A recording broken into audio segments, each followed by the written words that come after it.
Hello everyone, we're back at it again. I've made yet another mistake.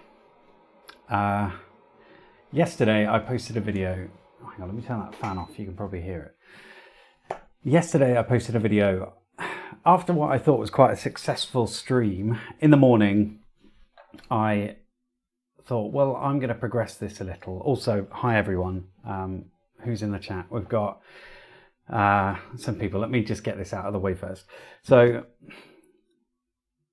yeah, I thought it was fairly successful. We've got bits working 9.99 seconds, and then I realized that the next part of the circuit, the next digit, required the triple input AND gate, and it was kind of really annoying because I went to go and put this on. I was not going to show you on stream.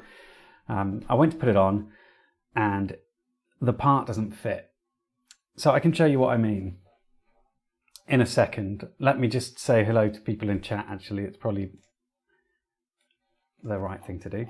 So we've got Pick Scotland, Christian Iverson, Sockhead, Station 240, AZ, Jay's Vape Reviews, Adam Bryant, Tahir, Tiny LED Matrix, Rota, Gerald, Bleep Track, Paul Target. Oh, we said Adam already? Yeah, we have said that. And Cheetah Kid is there as well, and Mr. Tom. So let's jump to the desk and you can see what the problem is. We probably ought to zoom in a touch. It's going to jump in now, but so here is the 4073. If you watched the video that I posted yesterday, you'll know this already, but there's my 4073, and it doesn't quite fit suddenly on the footprint there. So apart from it being a wide footprint, and really it should have been a shallow one, there's two extra pads. Now what does that mean? It means that me being new to KiCad, I didn't realize, or at least I didn't really consider it being an issue, that footprints are not tied to symbols. They're not tied to devices or parts. A footprint can be applied to pretty much any symbol or device that you create. And so I was throwing these parts in and I double-clicked on the wrong footprint. So rather than SOIC 14, I double-clicked on SOIC 16. And so we've got two extra pins. Now this isn't the end of the world, but yesterday I was very dejected. I was quite deflated is probably the better answer. And I'd sort of given up, but very kindly, lots of you responded and said, you should go ahead with this anyway, because you'll figure out if you've made mistakes elsewhere. And there were a few lovely comments like that. So thank you if you were one of the people to leave one of those comments.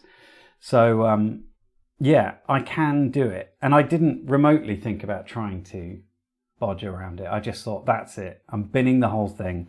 This is a bridge too far, but it's not. So once I'd calmed down a little bit, stopped feeling so sorry for myself, I realized that the first lot of pins, so 1, 2, 3, 4, 5, 6, 7, are in the right place. It's just 8, 9, 10, 11, 12, 13, 14, 15, 14. God, I'm counting too high. They're in the wrong place. They're shifted. So I can bring over pin 8 around here, and I can move the other pin and the other pin and the other pin and the other pin. And so we can fix it, but it's going to be bodgy. So that's why in the picture I put out some items. So I've got some let's bring this down a little bit. We don't need the IC anymore. So I've got myself some donor resistor legs. I might use those as little pillars. I've also got some enamelled copper wire. I don't really get along with enamelled copper wire too much. I never find my soldering iron melts the enamel on the outside very well. Or we've got some what is wrapping wire, but it's a fairly nice bodge wire. So I'm fairly hopeful we can do this. So let me tell you my plan. So the plan is to shove the legs of that IC and bend them up like that, so our IC sits quite proud, and then the other legs on the other side, I can then pillar them down with something quite rigid, like maybe a resistor leg, and that there will be one pin I'm not going to be able to do that with, and with that I can use a bodge wire. And if I do it with something quite rigid and create a sort of triangle-y shape like that, then it should hold up a bit to being moved around a bit. So it's not a full dead bug, because that would be not really soldered to the board, whereas this pins 1 to 7 are going to be soldered in the correct position on the pads, but it's sort of just going to be like a lean-to tent essentially. So that's what we're going to do, and hopefully it works out. I don't know.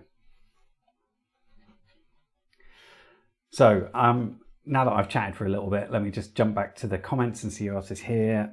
Bleep Track is here. Caterpiggle is here. Hello. Ivo's here. Isn't this a keycad problem? Symbol footprint combinations that don't exist. Maybe. I guess there are times when it doesn't really matter to you. So for example, I used a weird SMD footprint for something, and I hooked it up to a touchpad, but it only has one pin, so you could hook it up to anything. So it just isn't picked up by the design rules check or the electrical check thing. Does this have an electrical check? It certainly has a design rules one. Eagle has two to tell you whether tracks are connected and stuff, or if it's like input output stuff. But yeah, it isn't picked up. I guess it's because you just don't need to use those pins. It's like having just hidden ones or unconnected pads, which you can have on a footprint. So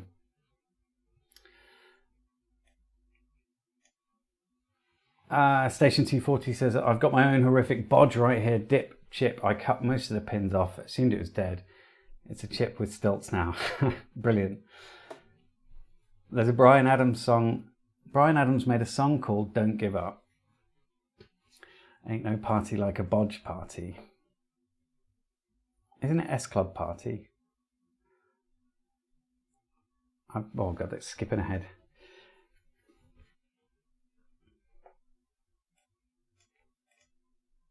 Yeah, Cheetah Kid says wire wrapping will do. Yeah, I'm quite comfortable with that because it's fairly flexible and it's small enough, so I should be able to get it onto those legs. The enamelled wire would be great if I had a reliable way of stripping that insulation off it, but I don't really.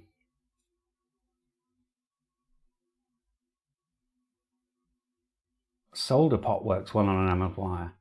I don't have a solder pot, sadly.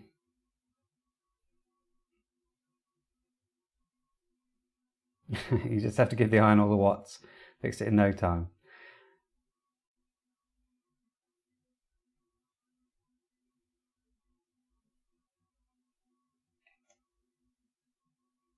I think if you fold pins 1 to 7 under the IC, you can mount it on the PCB and have more space for the bodges.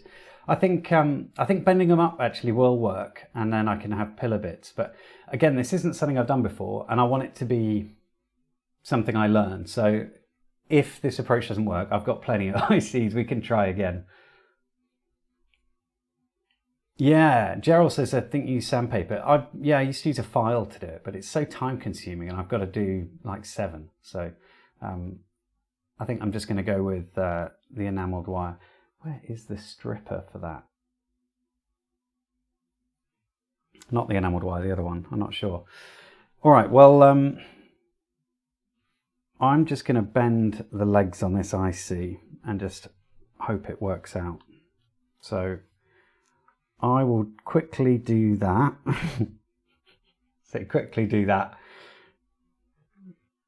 but I'm not going to do it on camera because I'm going to be leaning over the thing so I can see it closely.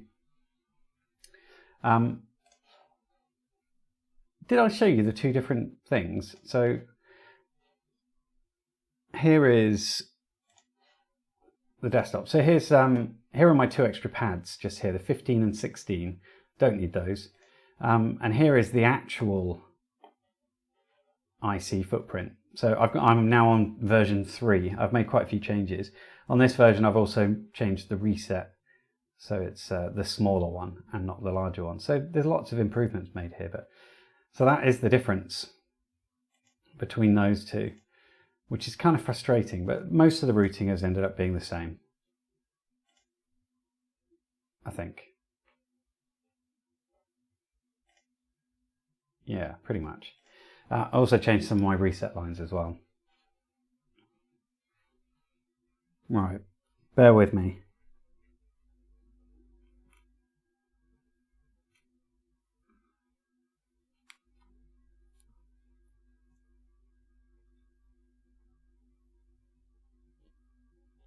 God, these feel like they're going to snap off.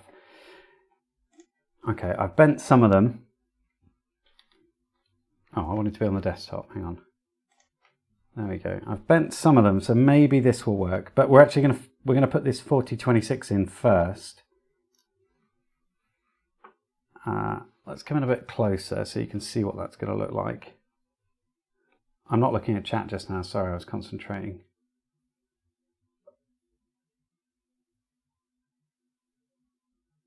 So you can't immediately see much of a difference there, but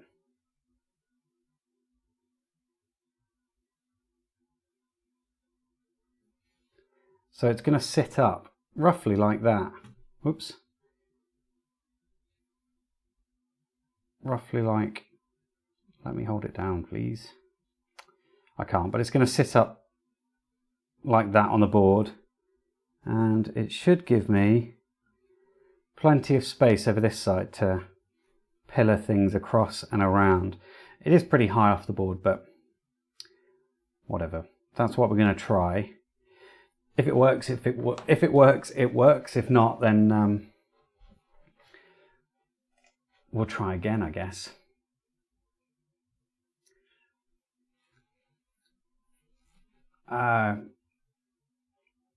Harry says, why didn't I think of that? Kept burning my wire away. Oh, for the stripping the wire. Yeah, I usually let it just sort of shrink back. I don't know if this is the kind that does that, but I believe it is.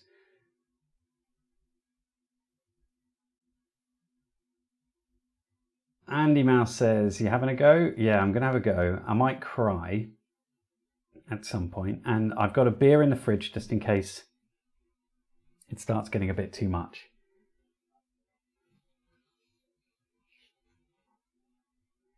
You know, pin 7 to ground, always in the corner of the IC. Most of the TTL nearer the same, as well as pin 8 on the 16.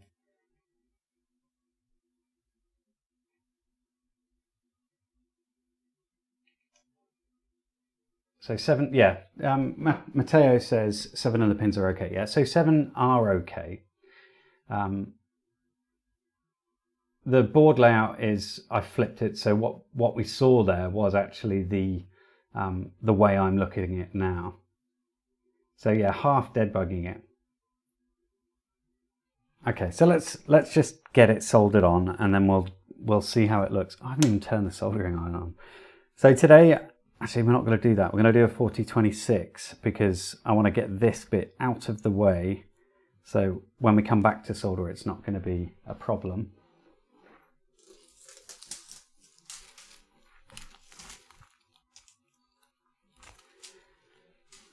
So this is going to be a bit of a luxury, doing some SMD soldering with the soldering iron, because you guys all wanted me to do it with hot air last time, but I'm not taking that vote today. We're just going to do it with something that I'm passable. I'm a passable solderer with a soldering iron. I've even changed tips to something smaller. And I find that actually difficult to use a smaller soldering iron tip.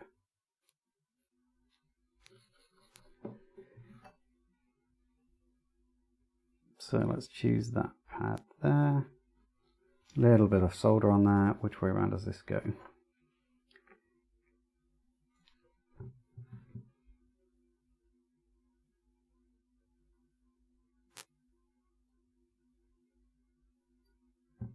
Let's just make sure that's sitting down. It is, it feels like it.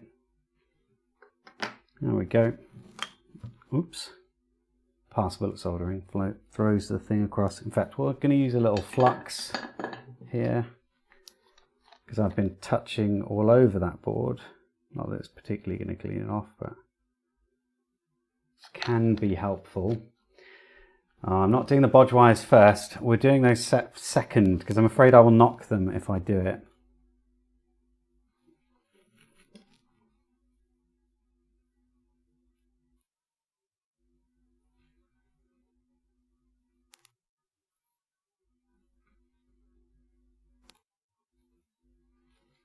Right.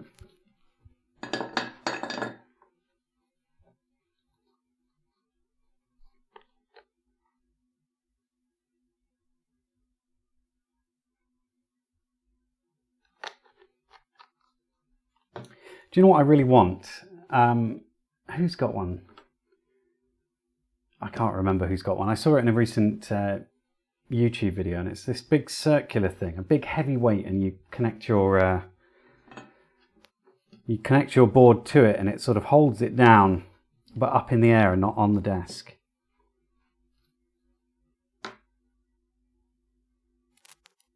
Let's get a little solder on there, and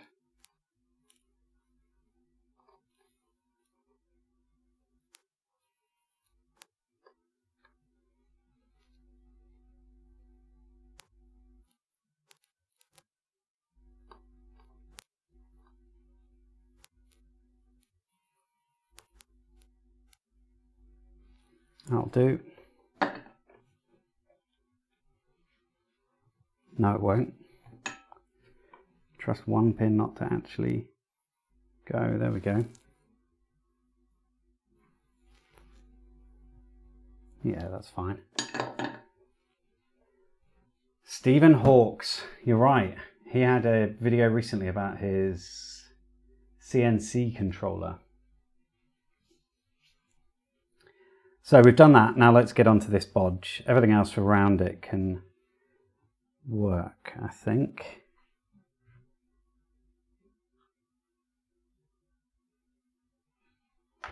So I want one pad. Let's make it the last pad.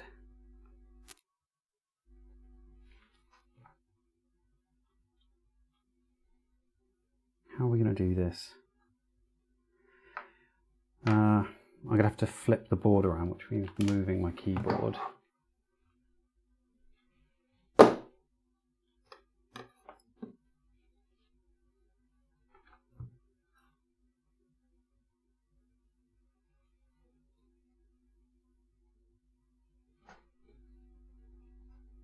Is that in shot? In shot enough.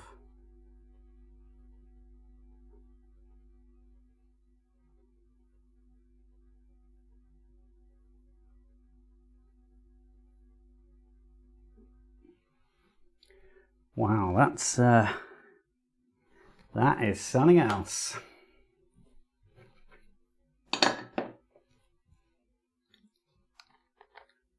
Fingers crossed it's on the right way.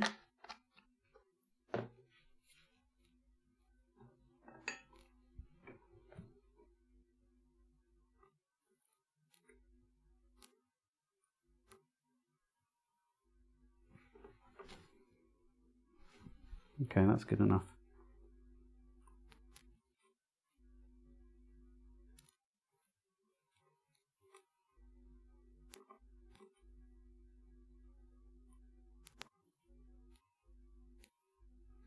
There we go. A little closer look at this. Whatever the hell's going on with it.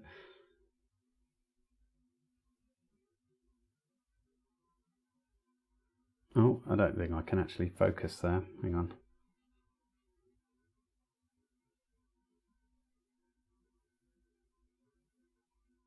So they're all soldered on, and it is, where is it? It is now sitting off the board. So that is plenty of room to do some bodging,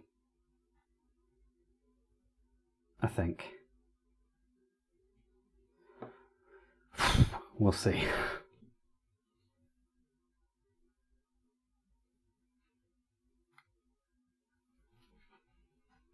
It's manual focus, sadly, so I'm hitting the camera now, but I'm doing the turning of the focus ring. So I need to look at the schematic again. Oh, there's the chat, giving away all my secrets. So pin 8 is at the top, and that needs to come over to where pin 10 would be. And so pin 9 comes down to where pin 11 would be, and then we just jump over. So those 3 jump up 3. Well, jump up 1. So everything goes round 1, basically. Except for we skip this pin, so it goes down 2. So 8 and 9 are 10 and 11. Okay. That is doable. So only 8 comes across, and then we can pillar straight. No, we can't. We have to pillar slightly across.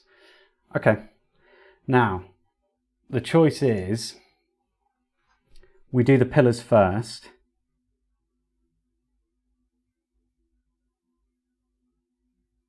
So pin 14 on this IC can go back to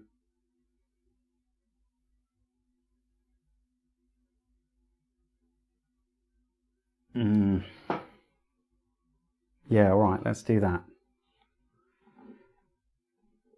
And I'll look if I've messed anything up in the chat already. Happy Father's Day from your PCB. Snips. Let's see, how much of this do we need? In fact, where are my calipers? They'll be useful. There they are. Batteries in them? Good, right. So we're just going to measure this with a caliper so that I can pre-measure some... Oops.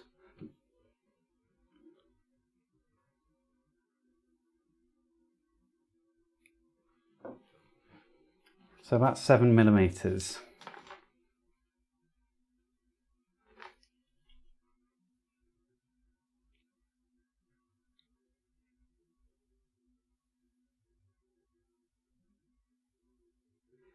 And I'll do it 7.5. That's basically cutting this in half.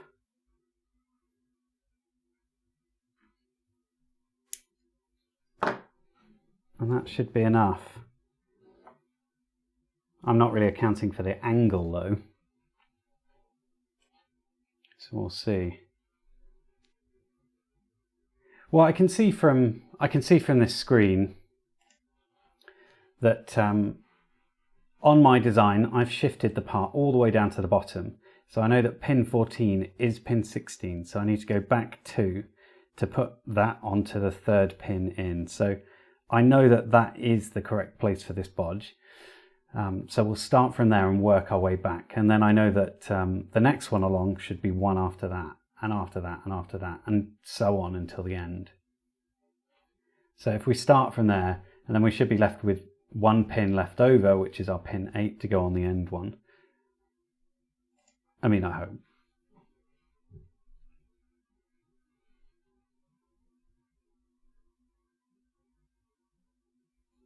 Is that going to work? Yeah, damn well will.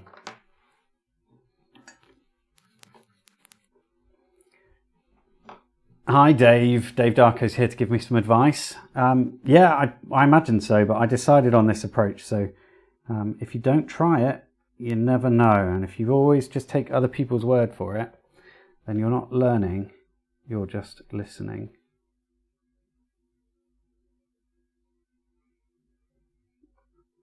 do need to have this around this way though, to make this a little bit easier. You don't have to keep quiet, Dave. I'm just saying, if you get frustrated that I'm not listening, then all I'm doing is just wanting to trial things out for myself. Try. That is too long, isn't it? Or maybe it's not the right one.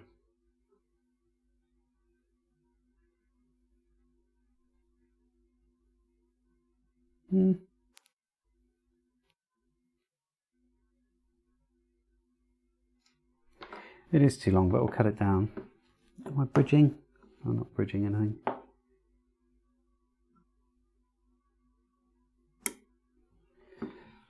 I'm looking forward to getting this first one on, because then suddenly this chip becomes much more stable.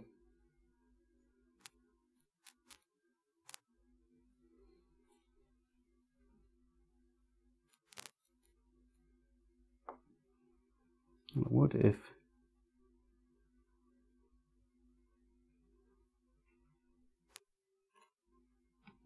Oh, Mayday.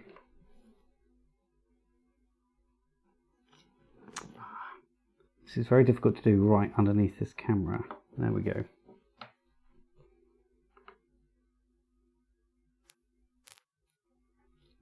Alright, first bodge done. And now I'm going to pop a bit more solder on the bottom side of it. And then pull it off completely. Freaking excellent. Obviously that was intended, so let's try that again. And if it doesn't work, we're going to skip this pillar idea and go for just wire.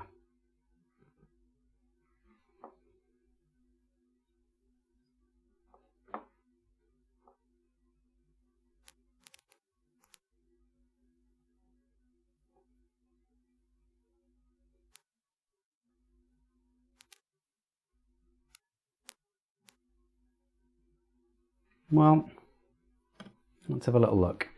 This might not be working out so well.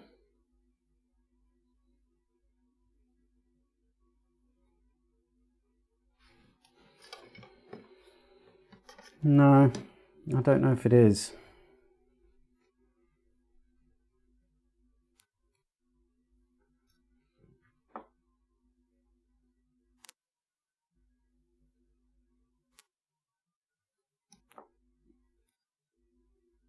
It isn't. I'm going to give up on that. That is not working.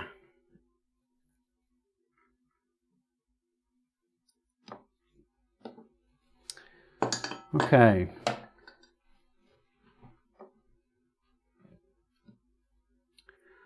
Let's look at this differently for a second. Maybe we go enameled wire.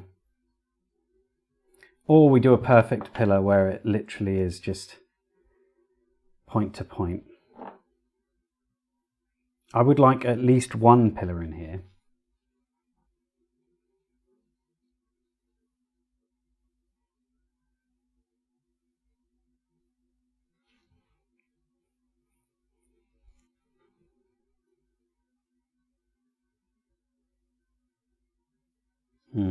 I'm going to try it again actually. Look, there's no point just immediately giving up after a little bit of failure, is there? That's basically what yesterday was all about for me. I'll try this again.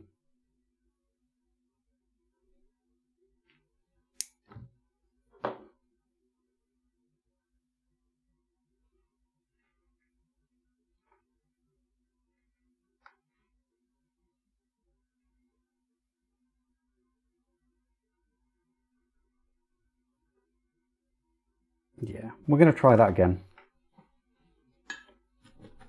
Again, everyone, because I can see you in the comments.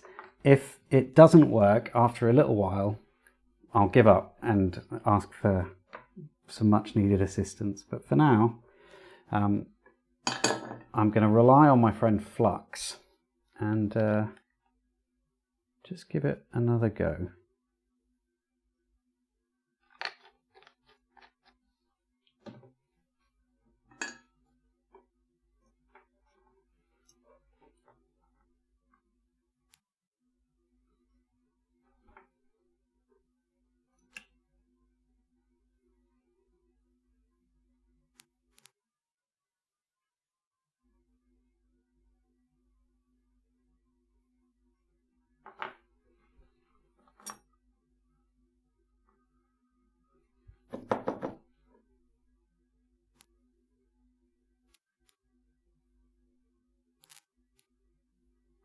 Right, well that seems to have worked. It sure ain't pretty though.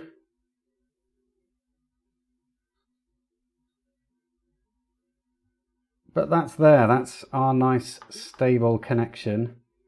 And the rest can be bodge wires as far as I'm concerned. So as long as we've got one holding the tent up, then I'm fine. And it makes it look interesting.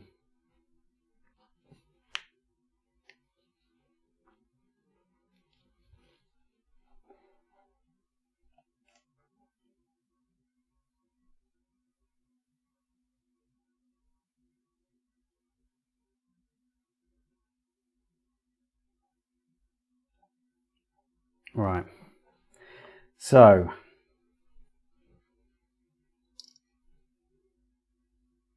all right, pad 8 is there, and that comes around. Should we do, I'll tell you what, we'll do a combination of things. Let's do a little bit of this stuff around here, because it's got to come from this pin over to there.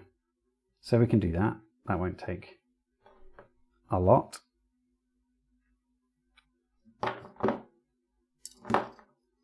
And what I'll do is I'll just try, so someone always told me that you could just melt the enamel off with a soldering iron, but my soldering iron's at 379 degrees.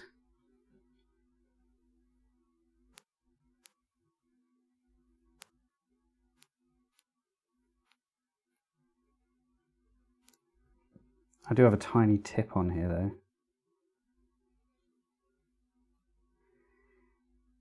And it's not tinning up at all, so no is the answer.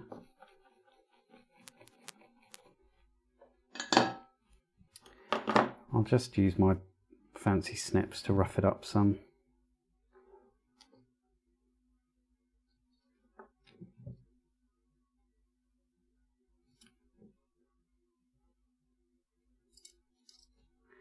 Right, see if we can tin that up.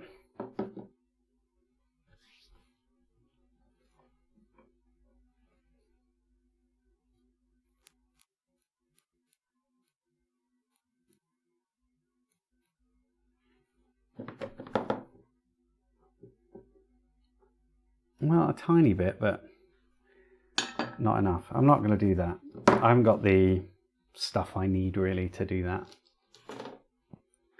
Let's use all of these things. What colour?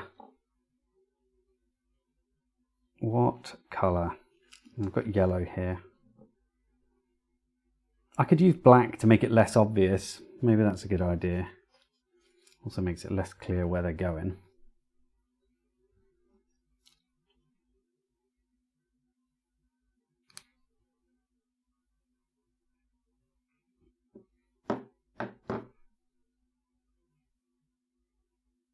Bit too much.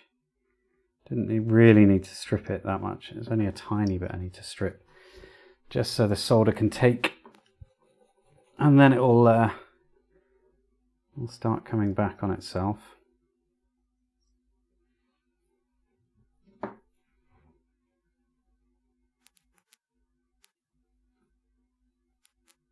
There we go, and then I want to tin that one there.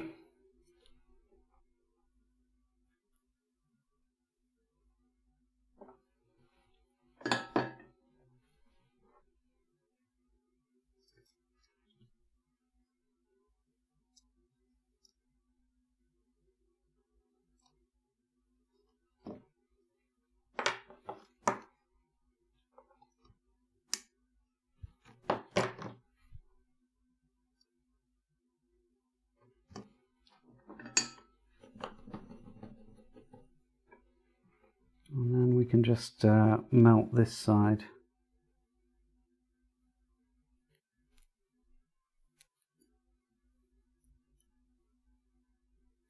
Well, that's turning into a bit of a hot mess. I am not convinced about the... Why are you not melting off?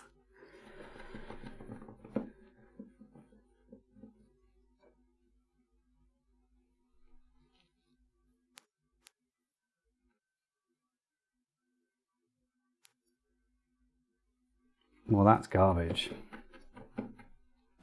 We are going to have to measure these properly and strip that wire. Look at that. I'm going to show you what's happened to that.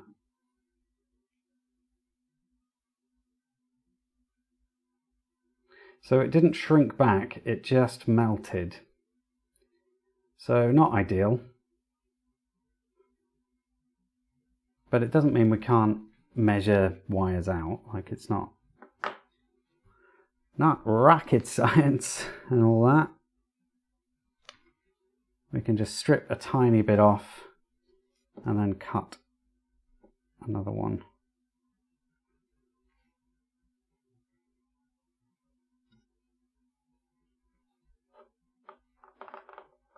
Yeah, that'll be plenty.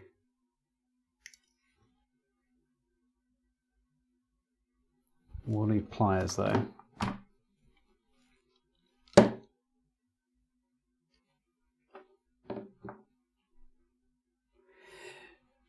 You wouldn't do the 8-pin first, you just keep going down the line, would you? That might be a better idea, actually. I have to make these blooming short though. I could do pillars along all of those.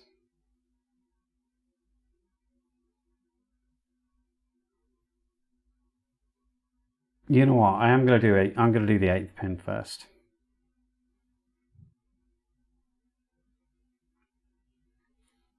I know there might be some problems with that, but I just sort of feel like that's the way I want to go with it. So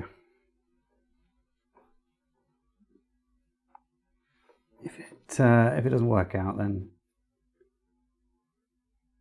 as I said, we can always go back. I've got plenty of these ICs to bend and do whatever into whatever shape.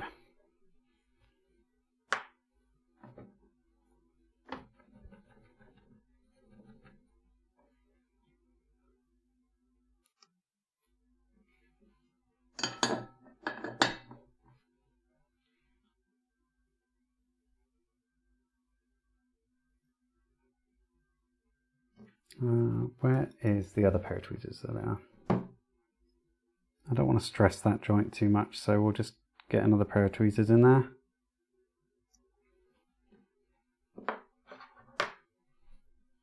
And then we'll just flip this board around. Oops, just like that.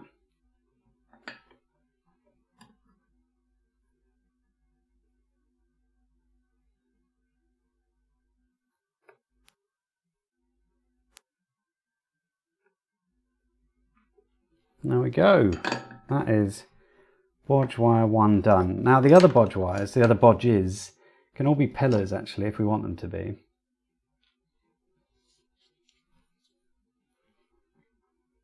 Because they're just going one straight shot across, aren't they?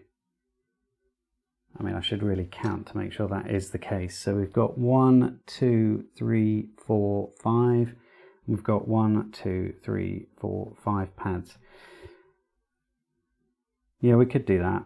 Or we could just cut a bunch of short wires.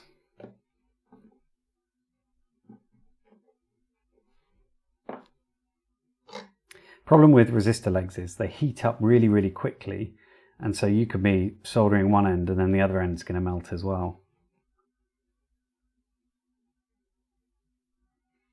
We can do it though. You can do it! Simple electronics. Hello, your content is gold. Well, it's always a surprise, I've got to admit.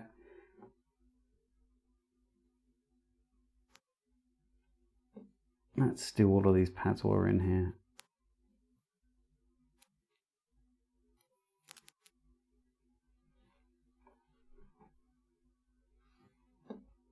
Oh, I've missed one. The last one. Okay.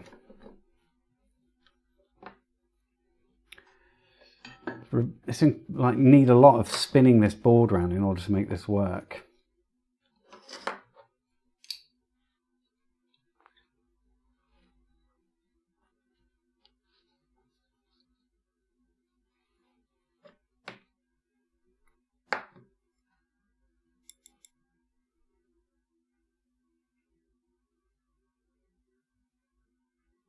Hang on a minute. I thought this was a resistor leg, but it's too soft. That's solder. Great. I've honestly been eyeing that up for for use on here. So is that solder as well? Sugars. Yeah. Okay. So I picked two things up which I thought were resistor legs, but they're obviously not. They're just little bits of solder that I thought I could use. Resistor leg rather. Oh no. Okay. Lots of these bits are solder.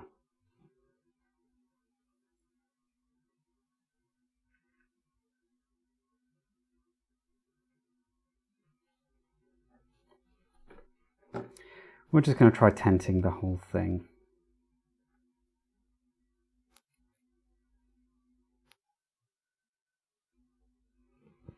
Right, how do I have to angle you?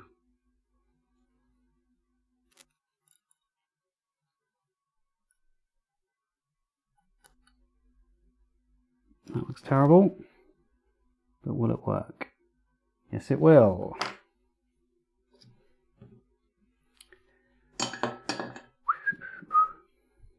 Right.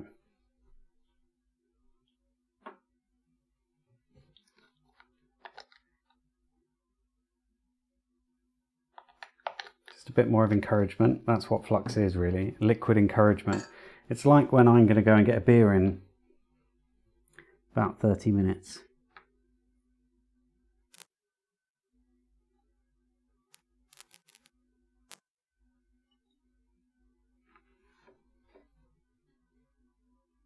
Yeah. Almost burnt my face on that soldering iron just then, having a look in close.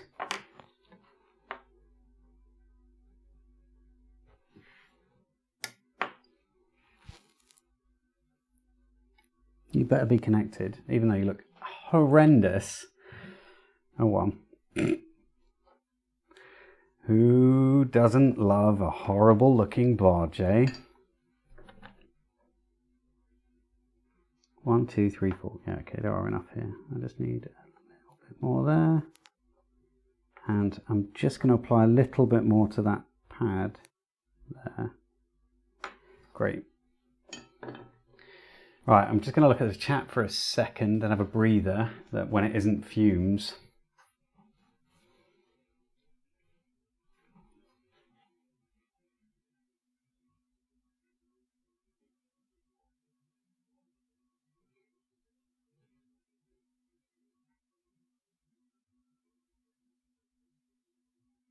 Hey, Electron Ash is here. It's been a while since I've seen you. I haven't been watching too many streams, so I must have missed you. Electron Ash is usually in any stream going, honestly. I'll flip it back to this camera for now, just because, you know, when you breathe in so many fumes, you're like, ooh, maybe I should get an extractor, and then you don't bother, so. Yeah, and Electron Ash is usually in pretty much every stream going, so if you find anyone's live stream, he'll be there.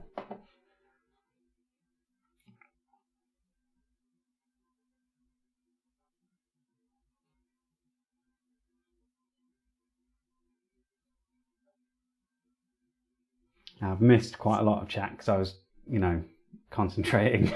So sorry. But this isn't unusual for me, making a heck ton of mistakes. So you all have seen a lot of these if you've been around a while. Oh, Simple Electronics, that's very kind, thank you. Someone said, get Julian to send you some cut-offs from his hoard. Yeah, he really has a massive amount of like leftover legs off things.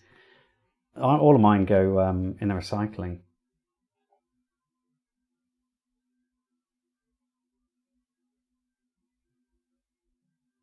If Great Scott had soldered that, it'd be one solid blob. I don't really watch Great Scott.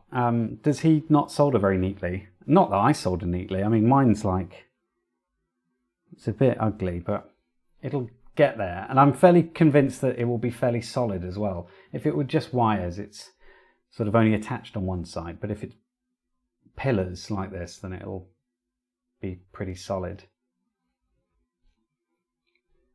It's not a bodge, it's a strategic modification. It's definitely a bodge. But that's okay. Bodges just mean that you're trying to figure out a way of making something work. And everyone was right in the comments before when they said it's a good idea to make it work, and then you can see whether you've made any mistakes further down the line. And that is right, because I was going to just respin the board, and James will like that, respin the board and assume that I'd done everything else right. And I could have ended up on a version 3 down the line. Well, we're on version 3, but a Rev 3 board.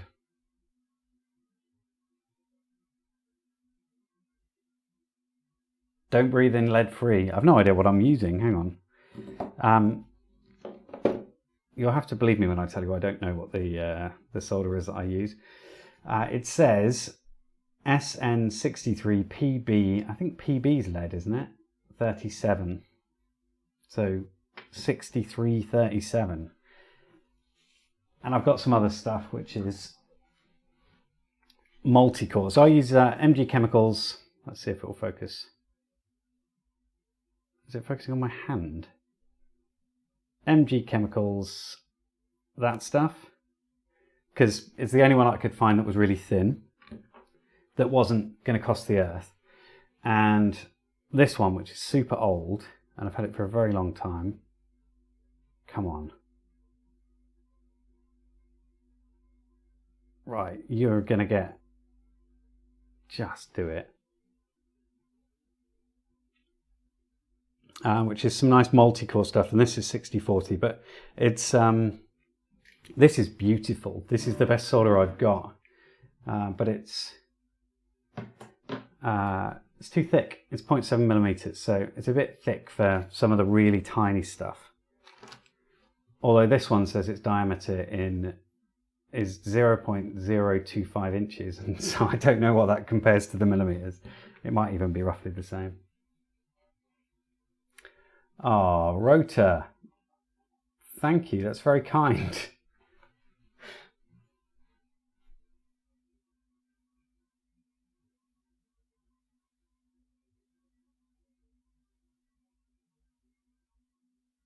John McCree said he thought I'd dead bug it with blue tack. Yeah, I don't really have blue tack. I've got some white tack, but I lose it in this workshop, so I basically never use it. I did start using it. Because Julian suggested it, and I just found it went gooey and horrible after a while, so I just don't use it.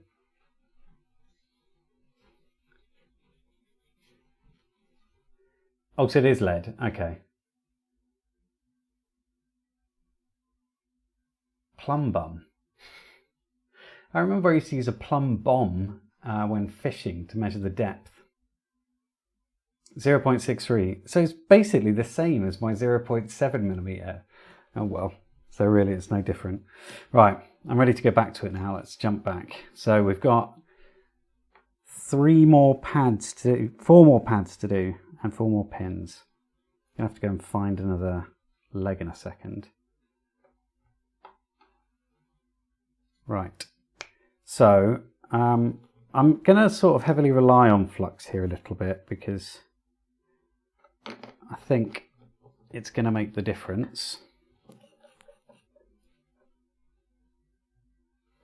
And I'm going to put some solder on the pad first. If I had my iron round the right way.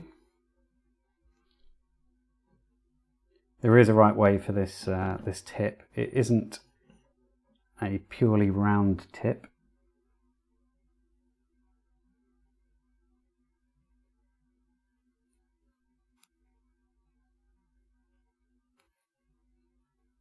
Come on, get in there. Ah, we'll put some more on there.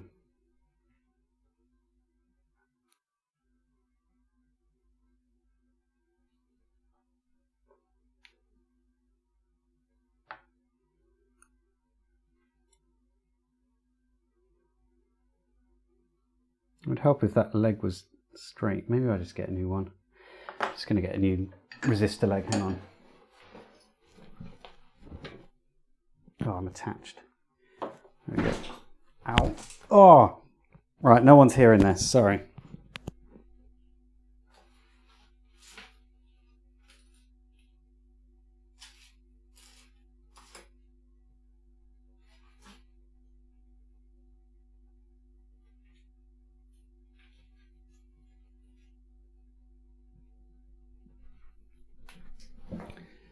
Just rattling about there. I've got some donor resistors. They're not spare, but since I can't read the colour codes on these, I never use them. Again, once I've taken them off the bandolier and used them in a project. And these have really nice thin legs because they're not highly rated resistors, so all the other resistors hate them.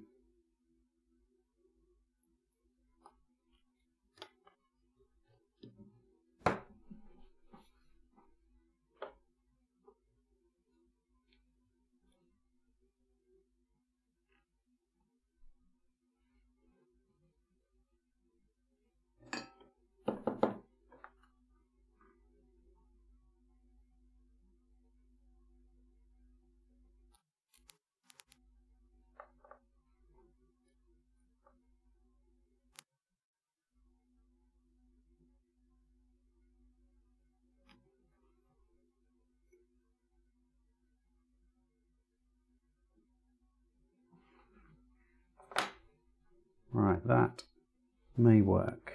We'll see.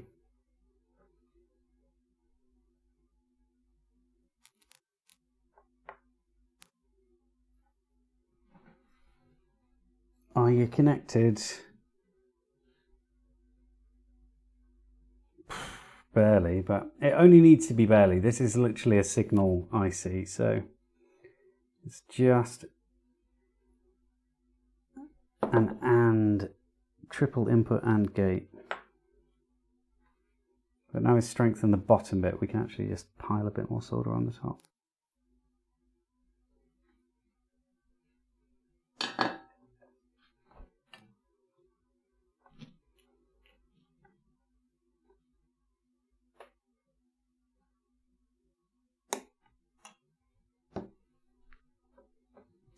Do you want to see how bad that is?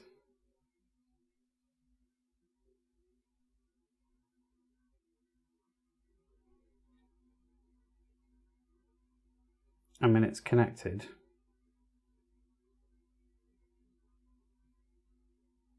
Well, it'll do. What's Kynar? Sorry, I just saw someone mention I would second the suggestion for Kynar. I don't think I know what that is.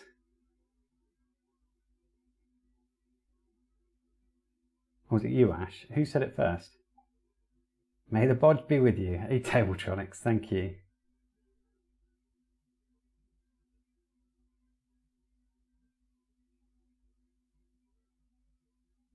I do have loads of magnets around Electron Ash, I mean James, but I've soldered with these legs before, they'll be fine. We've already got 2 load-bearing legs on there that are a lot thicker than these, so I'm not worried.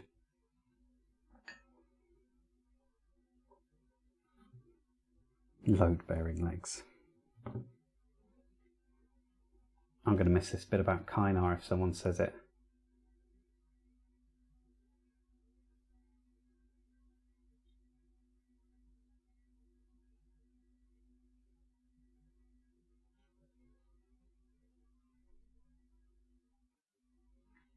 Right, I'm gonna need some flux here because it's not even that I think it helps, you know, I think partly the flux is a placebo here. Like, it's just making me feel a little bit more confident that this might work out.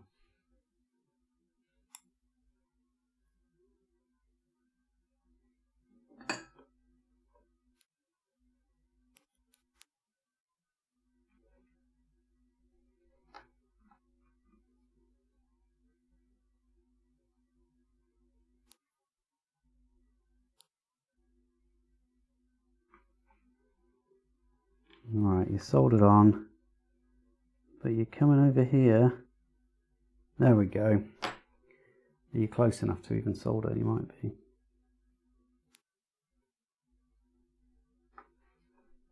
Yep, that looks like it's done the job. Don't worry, that's just me getting stuck to my iron. because it's quite warm in here.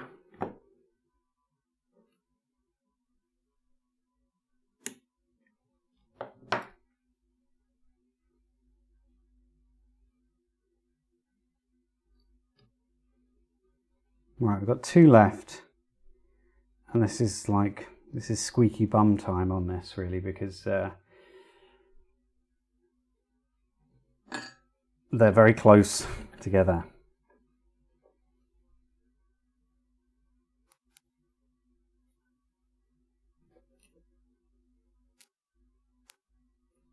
But that's what makes it fun, right?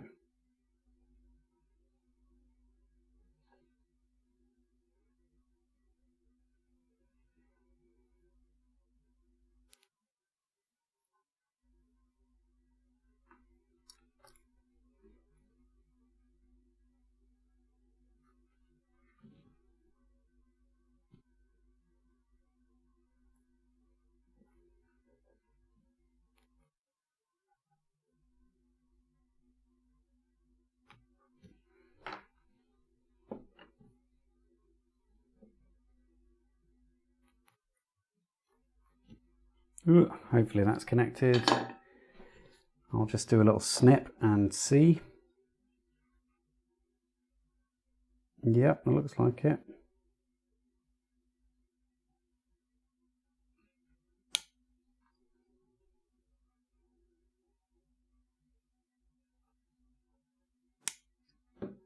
Okay, let's zoom in. We've got 1 more left.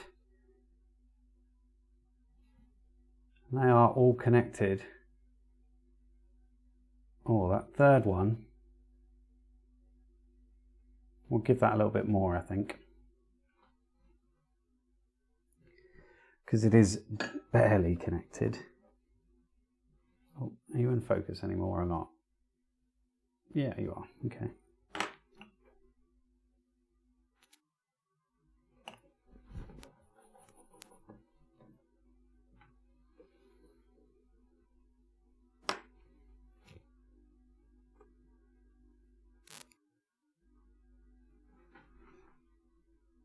Yep, well that's ruined that one, so maybe I should have just left it well alone.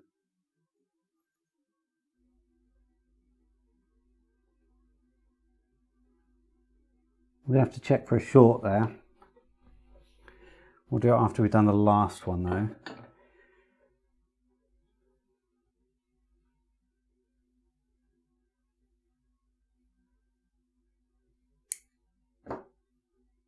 Right, here we go.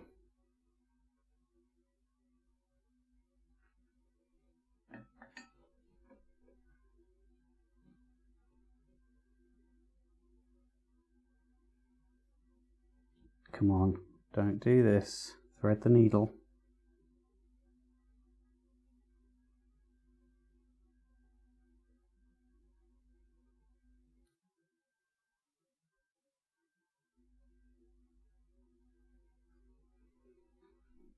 There we are. Hopefully we'll manage this.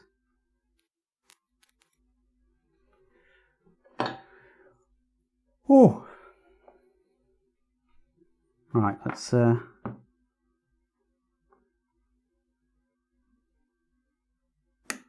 trim that. I'll let you have one look and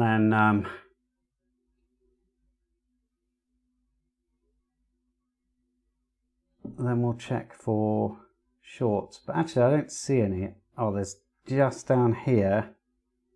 Looks a little joined together. We might have to fix that now. I think I see it without having to touch or get the multimeter involved. Not those ones. Let's get these ones.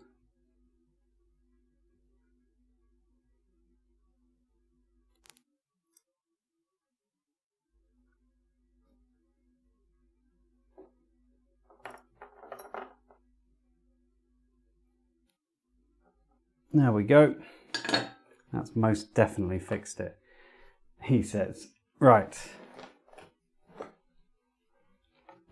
Big boy multimeter, let's get that, and we'll do continuity and test for shorts.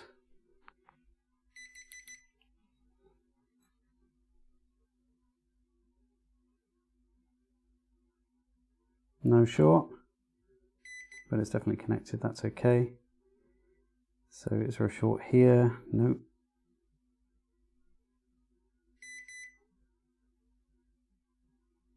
Nope.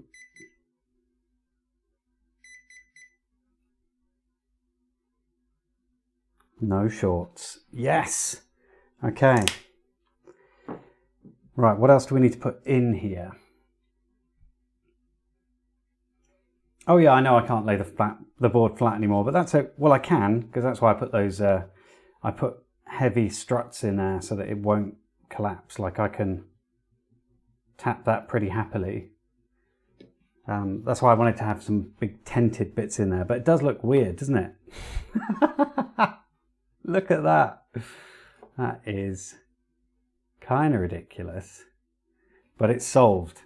So let's have a look at the schematic and then we can figure out what the next step is. I think it might just be putting resistors and displays in, feeding a few diodes on, but there might be some logic stuff related to that IC. So we might need a pull down somewhere or something. So this is V3.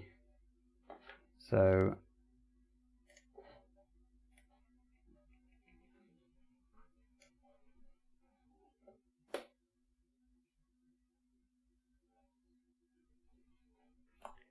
let's see.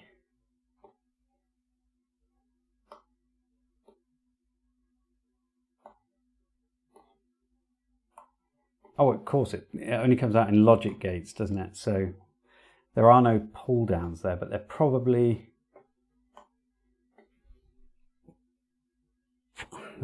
should be right here. Should there? One.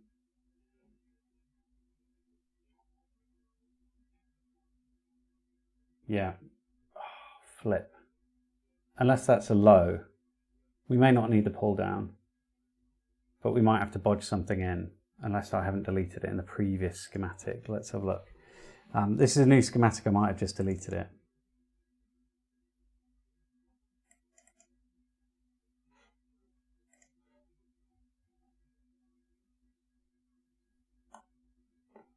No, it doesn't have one. Okay, that might be another problem. So let's throw a display in and some diodes and see what happens. I'll go back to the desktop. So, should we put a display in? That's probably a good shout.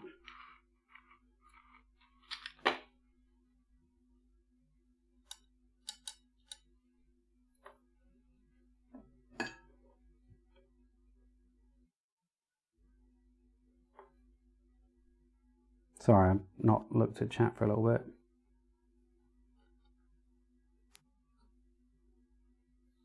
That's not. There we go.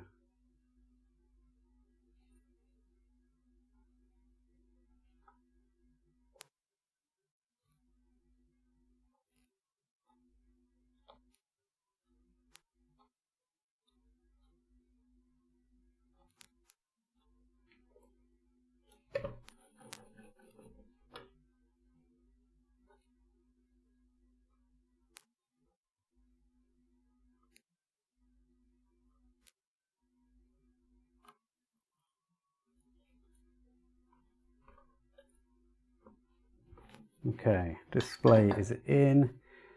Now we need to throw some resistors on there.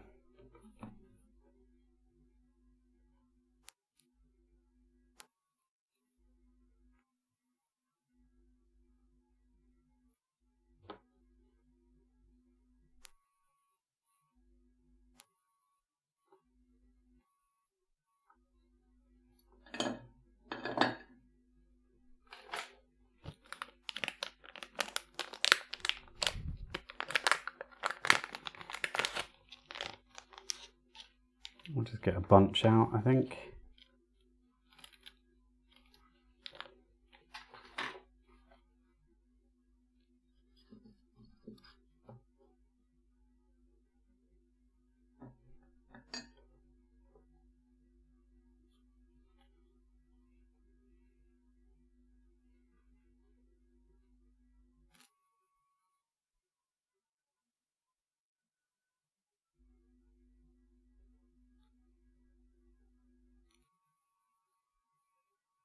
Please behave.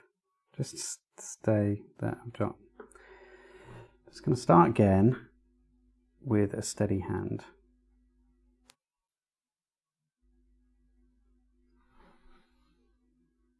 It'd be nice if it sat on the board. I'm going to try and make it do that. There we go.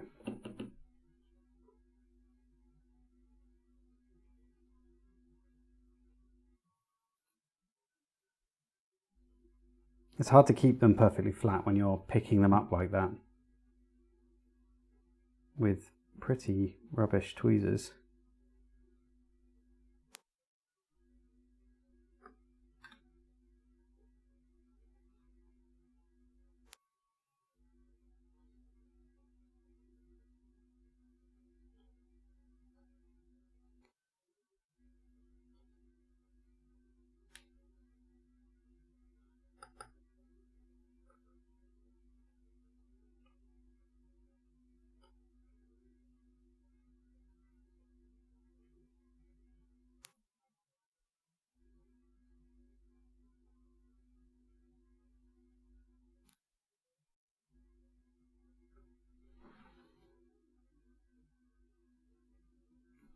Almost they'll do, but that one won't.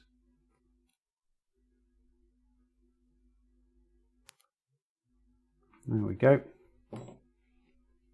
I know I'm missing one, but it's the other angle, so we'll come back to that one. And then I'll have a look at chat after we've done this, and we can even power this one up.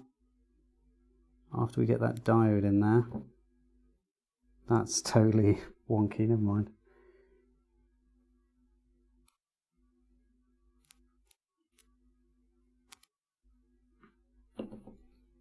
And then one more.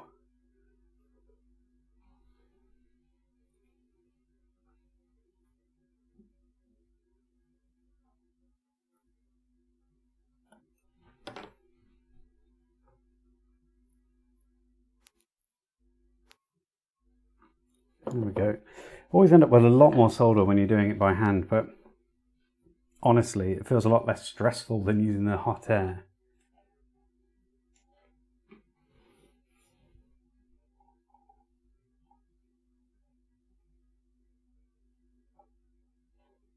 Right, what did I miss?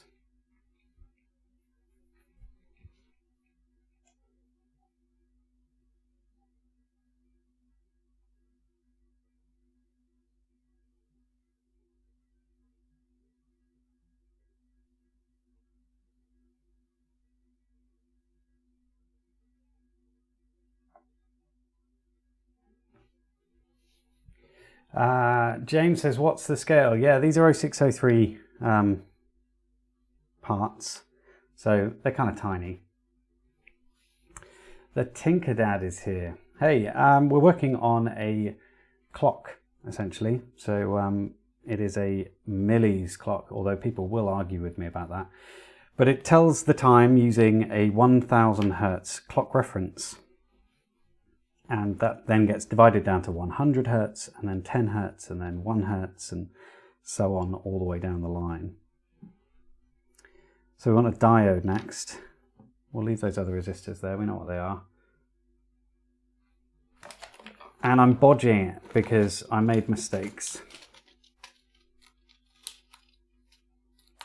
Electron Ash says, I might have to try using some touch pads for my DIY surround amp. Yeah, the little ICs that I'm using are super simple. Literally the IC itself, one component, and then a pad.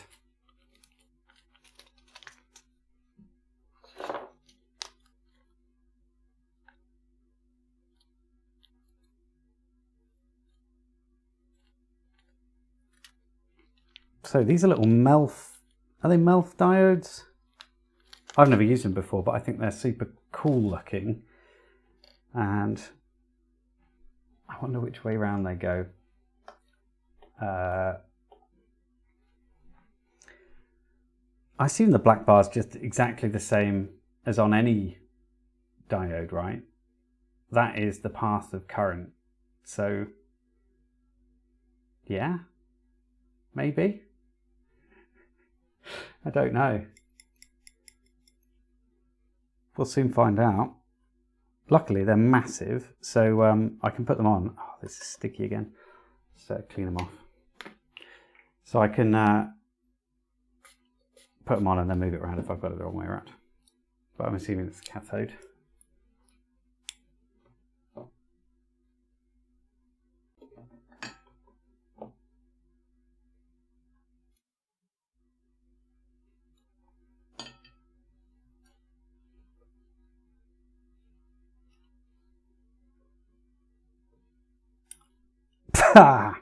Come back, you. Luckily, you're too big to be lost.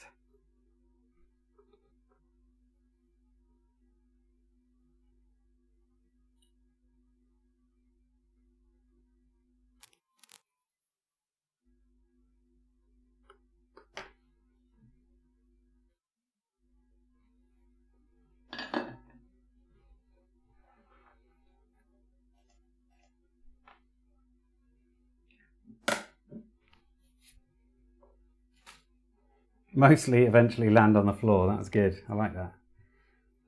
There's Jet Gyrotech there. Thanks for saying you're glad I came back. I did think I was going to ditch it.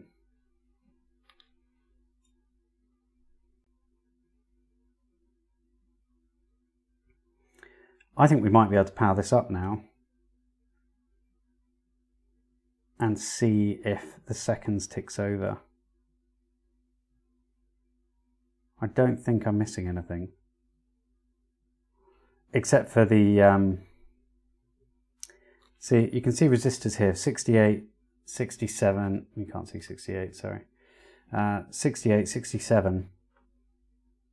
And there isn't one. In fact, over here you can see extra resistors, so 66 and 65. Those are pull downs, but it looks like I've missed one, maybe intentionally off here. I don't know. We'll see. So let's plug it in, just see what it does. Don't know where we are at this point in terms of completion, but hopefully we'll see something. Don't blow up. I would be upset. So these lights are very bright, so it's hard to see. This power bank isn't going to go on for that long. I might have a solution to that. Hold on. Just going to mute my mic for a second. You guys can watch that until it goes off.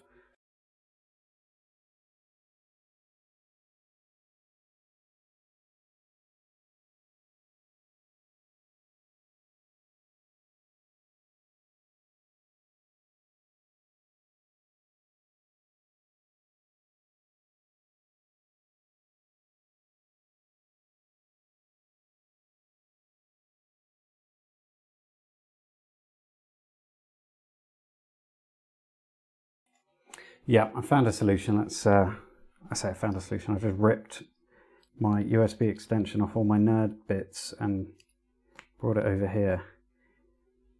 Oh, and of course it's not even plugged in. That's great.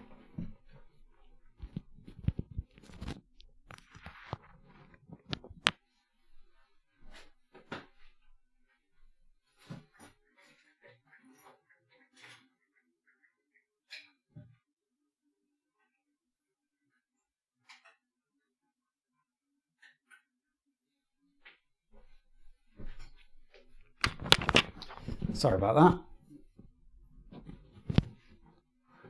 This should now work. Permanent power. There we go. So, we do now have to just wait for this to get up to 59 seconds. So in that time, I'll just have a look at the chat. How's that? And I'll also just tell you why we're at this point. Basically, so in fact, I'll turn the board over because it doesn't really matter about that side. Oh my God, how cool does that look?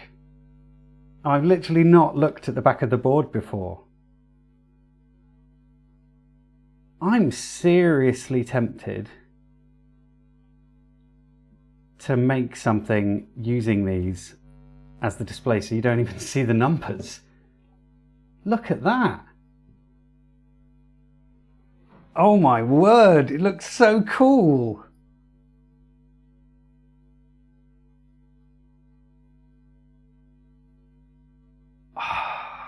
Someone just said it looks like Predator. It absolutely looks like the Predator numbers. Right, well that is it. We're going to have to redo the board. I'll make a new part and put it up on the surface, and then I'll put them upside down. I can just flip these parts around and it wouldn't matter. Oh, that is it. This is basically the best discovery ever. Anyway, so let's go back to the real reason why, where were we at? We're at 39 seconds, so I don't have long to explain this. So my 4073 over here, which quad input AND gate, is driving the logic that decides whether 5 becomes 6 or whether it resets and carries over to be a 1 minute flag. So these are the hours and the minutes. Oh, we missed it. But it did work, it seems.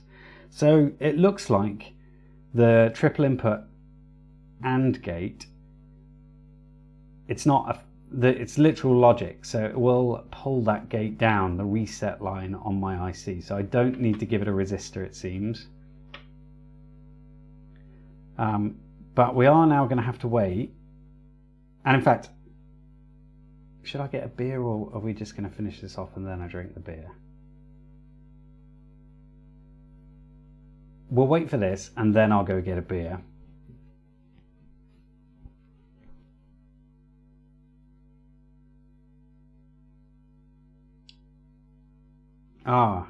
Electron Ash says, I like the way the solder mask dips around the touchpads. Well, that's because I've cleared the copper around the touchpads.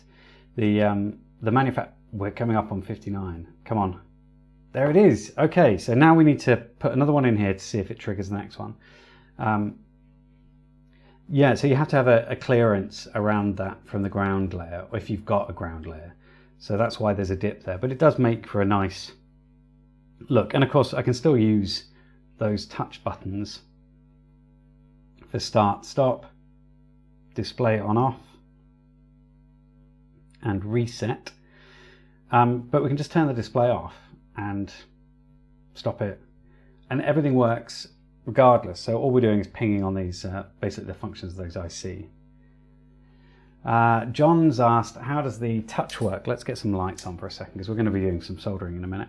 So the touch works by leveraging some components on the board, which is this one here, which is TTP233, which is a little SOT 2236 thing. That thing there uses one component, that's C11, and then that is in fact a 22 picofarad capacitor. And then on the top of the board we have circular pads which are isolated from my copper pore, the ground layer on the front of the board, isolated from that and connected via I guess. So, and that ends up being a capacitive touch button. So I can reset, turn the display on and off. And that's what they do. This is very bright lighting in here, so you can't see these displays, but that's essentially what they are. Now, let's get some more stuff soldered in, and then once we can see the minute ticking over, I might have a celebratory beer. So let's get one more display in. Oh, we could also do the touch thing to see it increment. Oh, I don't know. So let's let's get another one of these melts in. Why does it need one?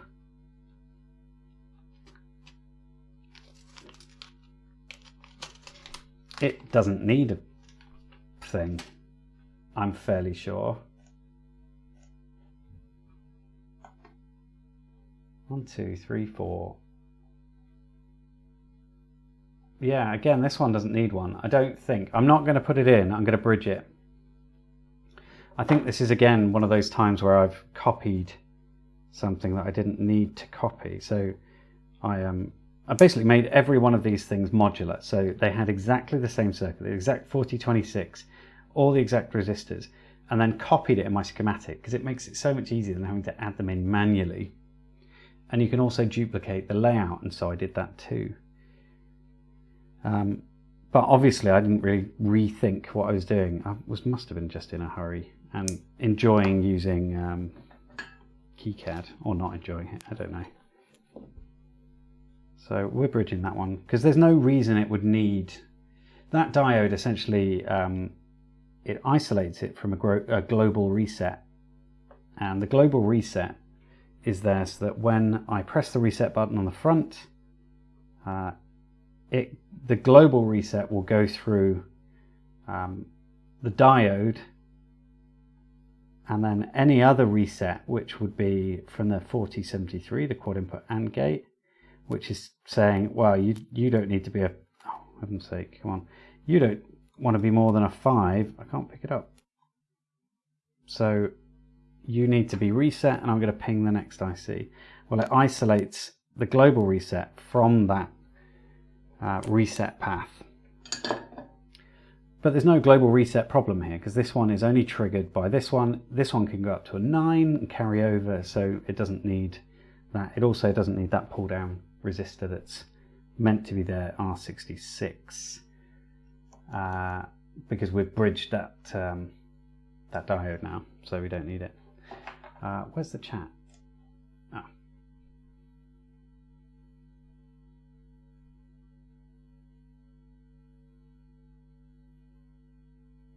Oh yeah, I didn't really explain what the pins on that on that little microcontroller, the touch IC do. Well, it's got a couple of toggle pins. One's a toggle pin, so if that's high, then it's a toggle switch. If it's low, it's on off. So while you're pressing it, it's on. While you let go, it's off. And it also has an active high-low bit set, so 0 or 1. If it's 1, I believe, when it's active, it's high, and the opposite is true the other way around. So that's your Q output on the thing, and the other one's power and ground. So there aren't many pins on the thing at all, apart from the input, obviously, still there. Now, let's get the next display in. It might be best to do this one, but we'll just do the next display. Screw it. Oh, I'm proper stoked that they look so cool from the back, honestly. I am going to make something with that in mind.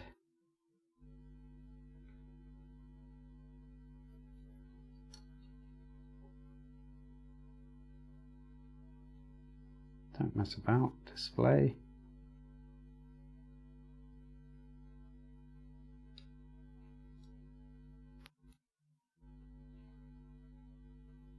That's on wonky, isn't it? Sugars.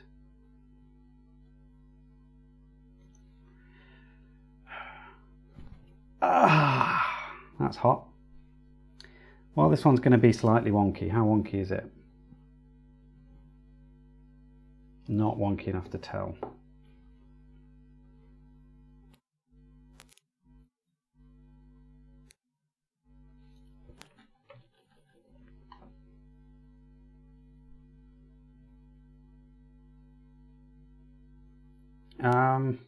What one am I using? The TTP233. I don't know, it might just be a different naming, honestly. I bought mine from AliExpress and they were about £1 for 20 or 10 or something, I think. So each one of my boards uses 5. You can get sort of multi-channel touch ICs really, really easily. so that you could use it for all of them. But I wanted to space them out over this board and have the board be quite slim, so and only 2 layer. So it meant that I didn't have a lot of room, so I just put them right next to the pad. Plus, ideally, you do have them quite close to the pad, so that single little wire running from your pad to your IC isn't a problem. So I burnt my finger. That hurt. Now resistors.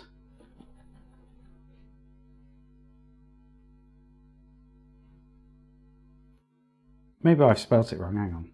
Well, I did a YouTube video about it. Maybe it's maybe I just wrote the name down wrong. Let's have a look. I mean, I've made so many other mistakes in this. It could easily be, it's the 223. Yeah. So it's not 233. I've just done the solder mask wrong. I literally did a video on this. Wow. So the one I'm using is the 223.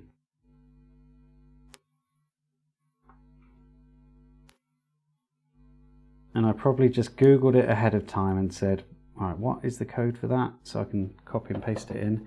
And I probably got whatever the other version is. But the one I'm using is not the 233. All right, let's see where I am.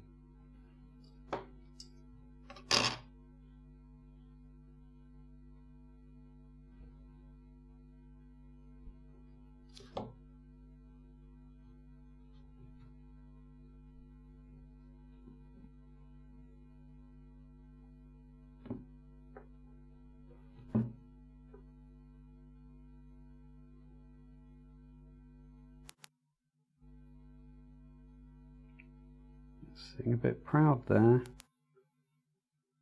That's better.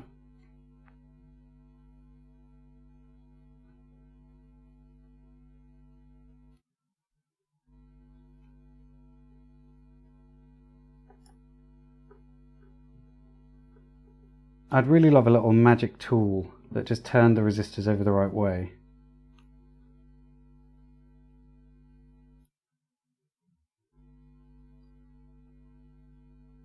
What's everyone been doing this Sunday? I went and saw my my bubble. So I'm in a bubble now. And so I spent some time with some really good friends and hung out with a 4-year-old who is obsessed with Pokemon Go and just generally Pokemon. And luckily, when Pokemon Go first came out, I played it a little bit. Because you could play it while you were at work, don't tell anyone. And so I wasted probably too many hours on it, and at my desk. And so now I can just give him all the Pokemon that I got on that, and he loves it, absolutely loves it.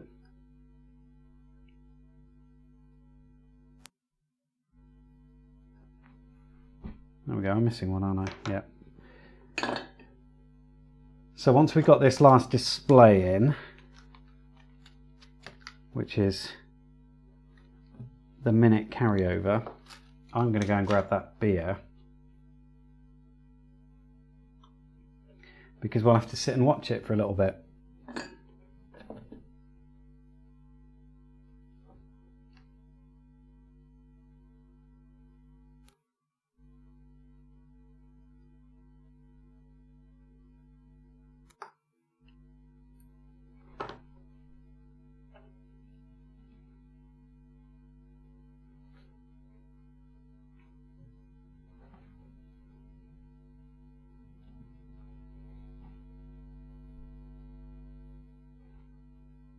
Who cut your hair, Colin? Did you cut it? I'm thinking I need to cut mine again.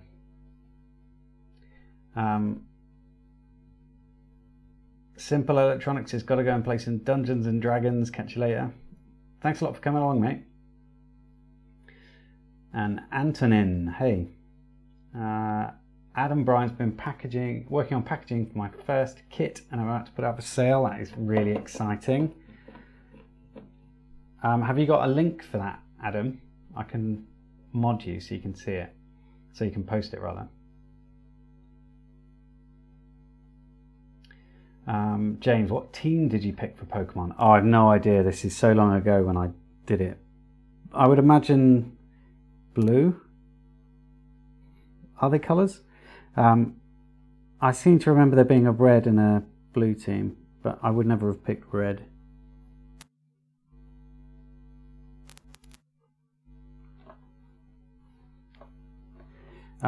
Toby is the name of the kid. He's only 4, but he mainly loves the TV show, like the cartoon, because I think he wants to be Ash, who is the little kid. But he loves all the Pokemon. So he's literally remembered all of the names and what they all evolve into.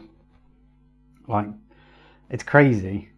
He reads this book almost every night that's got all these Pokemon in it. Well, he doesn't read it. He has to be read. Have it read to him, but he does remember the pictures and what they all look like and their names. Okay, bye Matteo. I think that's all of them soldered in. Don't think I've missed anything there.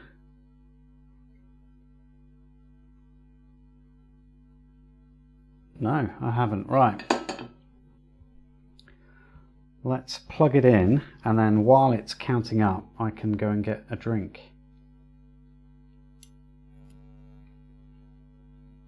I'll turn the lights off for you so you can actually see the darn thing. Right, I'll be back in less than a minute so that I don't miss this. I'm going to turn the microphone off, so if anyone comes in and tells me the sound's broken, you can tell them why. But I'll be back in a minute with a beer.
Right, well, it should say a minute, so I'm going to guess it's not worked.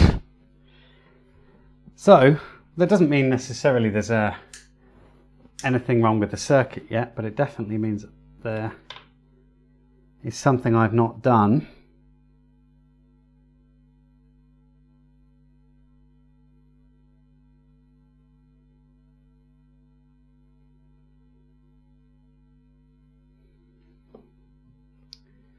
So, let's have a look at the schematic. Back inside a minute indeed. Yeah, it is a bad break time. Let's see. So do I definitely not need the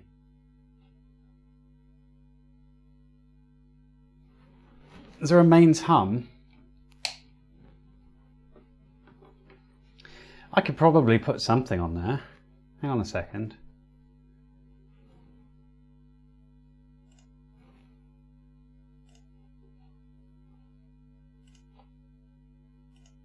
Does anyone else hear it?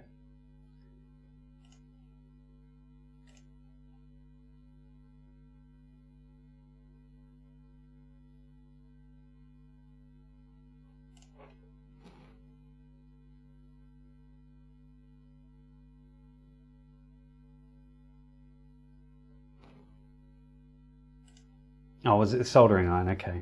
I've just turned it off. let's have a look at the schematic and then we can see what it is I've just put in. So I've got these 4 already in there. We know they works up to 59. So the output 1 minute goes into reset here. And that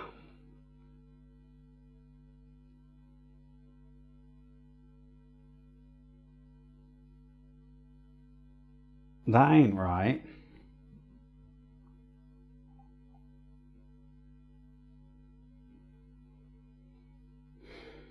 Carry out also goes into 1 minute, but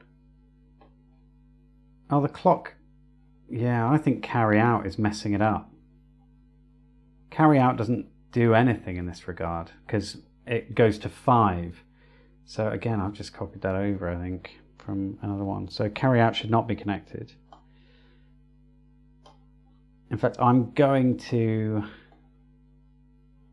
move that for now. And we're going to cut the trace on pin 5 of the 4th IC. It shouldn't be connected to the 1 minute net. The 1 minute net should be on the clock of the next IC, but I think that carry out signal is resetting everything. Well, not everything, I don't know where the hell it's going, but yeah.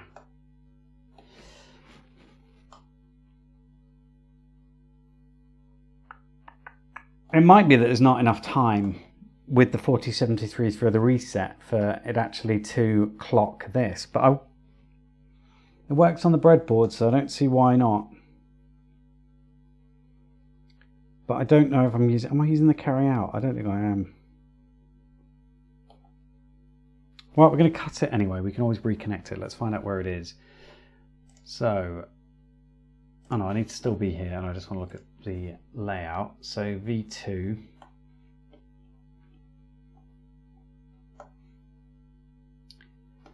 So we're looking at the back of the board and we need to cut the carry out from the 4th one. So this one.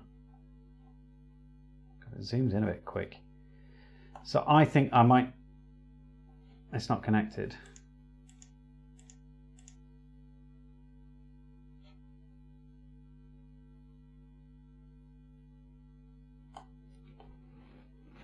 It isn't connected. Why not? Oh, that screams of a net issue to me. If it isn't connected. Oh, also, I did go away for a reason, and that was I'm going to be drinking some Cobra tonight, which is, I think it's an Indian beer, isn't it? Don't know. It's really nice though. Yeah, if 1 minute is not connected, because the carry out never triggers on that IC, because it goes up to 5, then is reset. So carry out never happens, and it's meant to trigger off the 4073. But why isn't it connected to the main net? Oh, because I've just disconnected it, you idiot. Sometimes.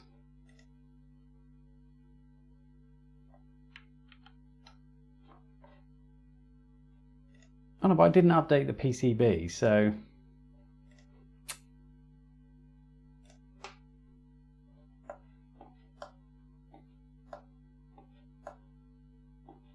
Yeah, it's still not connected.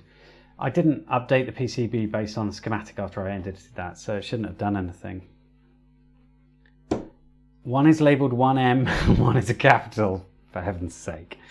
Is that right? If that's the case, that's very annoying. Oh well. I always keep a bottle open on my desk. That's how you know I'm serious about drinking booze while doing electronics.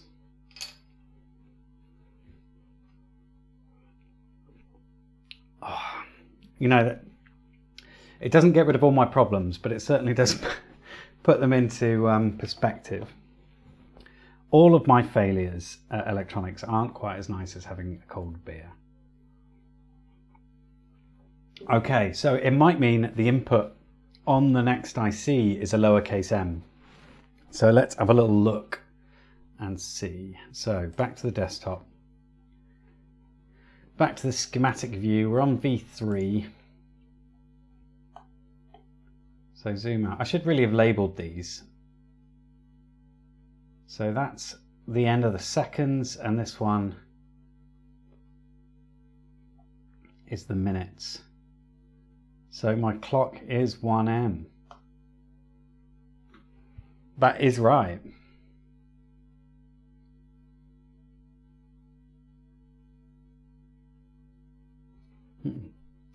Damn it. Could the diode be the wrong way around?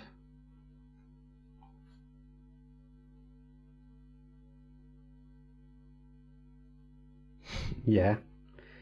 The diode could be the wrong way around. That would explain it. Because that would mean when it resets the other one. Oh, for fuck's sake, don't tell me that is it. If that is it, we'll just try and take it off and turn it around. And if that fixes it, we'll know that's the problem. And I've just read my schematic incorrectly.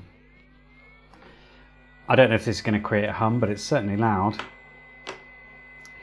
Right, back to the old.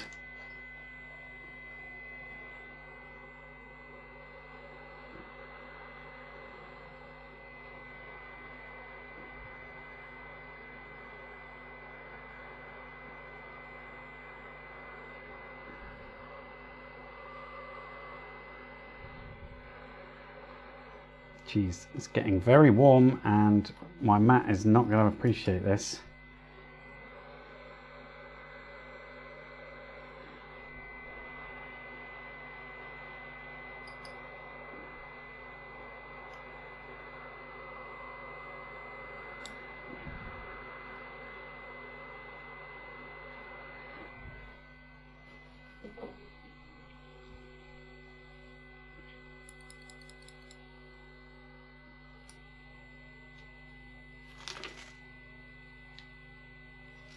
Alright, do diodes get annoyed by heating them up?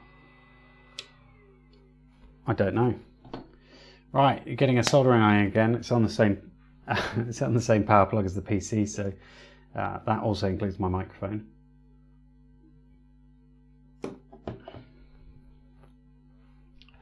Oh, does anyone know which way round I put that diode?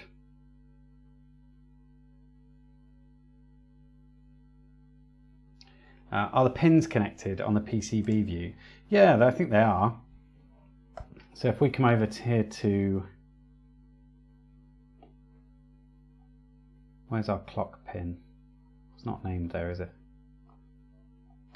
Where is the side? Over here? I'm just going to flip it.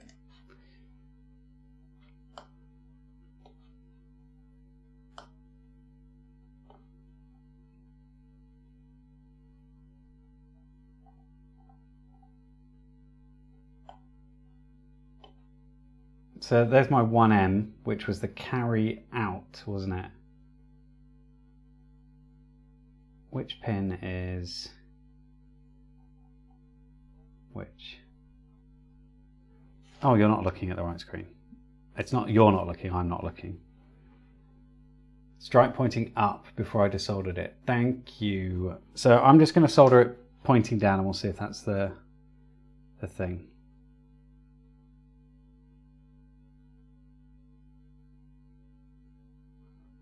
I don't think the IC needs any more solder on it.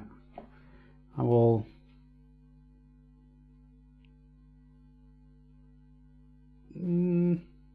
no, it looks good.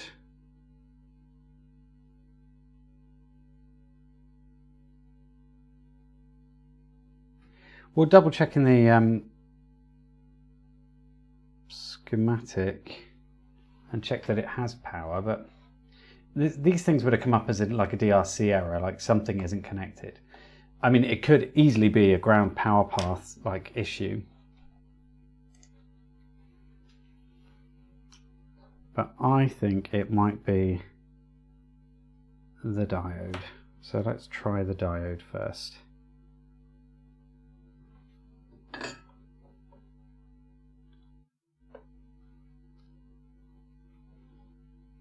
Well, I've killed this diode by heating it to 200 degrees C with the blooming hot air gun. Hope not.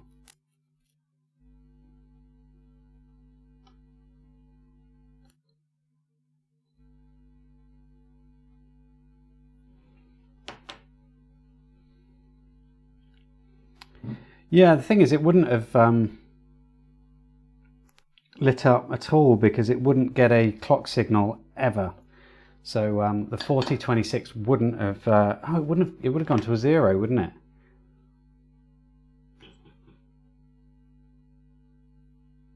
You're right. I don't know why I'm not thinking about that. So why would that be the case? I'm just looking at the thing to figure it out. You are right, though. That is... Well, no, the 0 would show up, wouldn't it?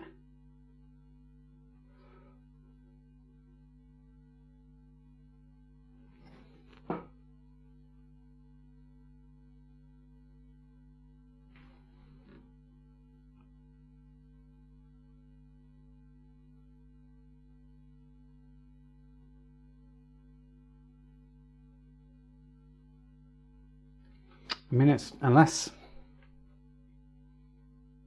Let's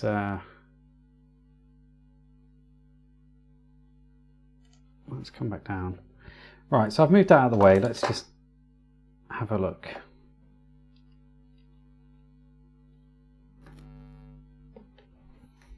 No.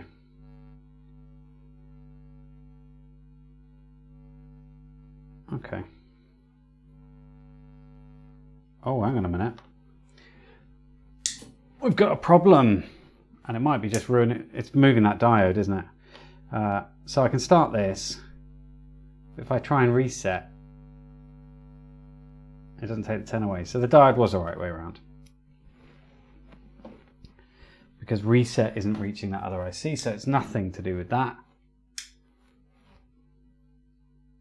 So let's just change that diode back.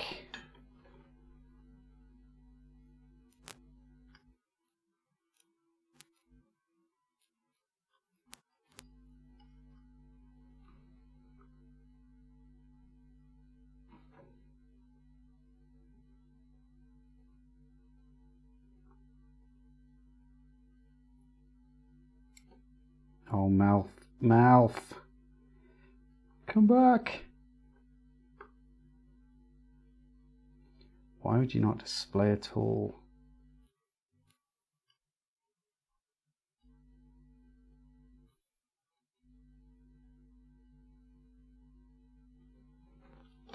Well, it's not as nice as it looked when it went on, but never mind. Let's double check that has fixed the issue with it not resetting. Just need to let it get up to 10.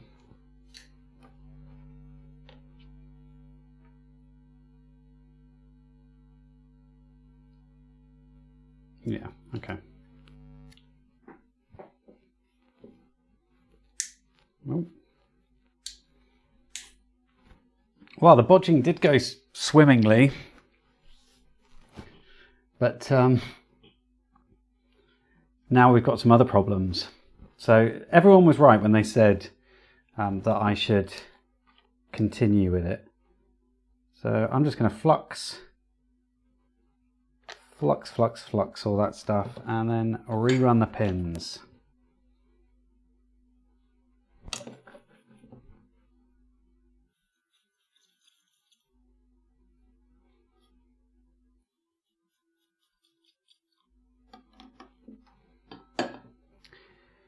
It could be that I've destroyed that 4026. They are electrostatically sensitive.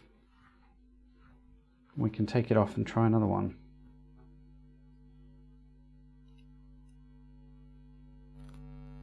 Yep, it doesn't work. Okay, let's see what else there is. It could be being held in reset. That would be a plausible reason why you wouldn't see a 0, actually. You're right. Who said that? Gary. Thanks, Gary. It's being held in reset. Why? It should only be in reset when... Let's have a look at the schematic again. Yeah, you're right. It won't show anything if it's in reset. But only slight. Yeah, okay. Well, we'll have to deal with that. It's not something I can solve right now, unfortunately. 1, 2, 3, 4. We're on the 5th one, so it's there and it's underneath that. Okay. So it's reset. I've shorted this diode because it's not required. Or maybe it's not actually connected. It won't be being held in reset unless that short isn't connected. No, the schematic's not uploaded anywhere. I don't like to upload them when they're not complete or I don't trust them, which is absolutely what I don't do right now. I trust that one. So I'm just going to probe out the connection with this. So that side should be connected over here. It is, so that does work. So it should only be reset when everything else is reset. Let's follow back the path of reset.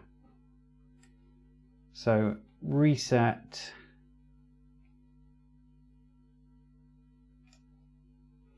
Reset shouldn't bleed through. Except, yeah, no, they're all bypass diodes. There's no pull down resistor.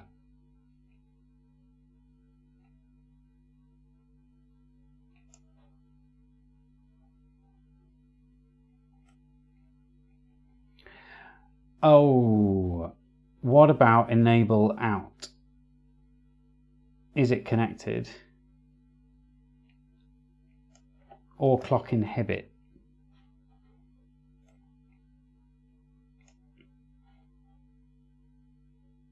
So let's check what pin 1 is connected to and then make sure that these other pins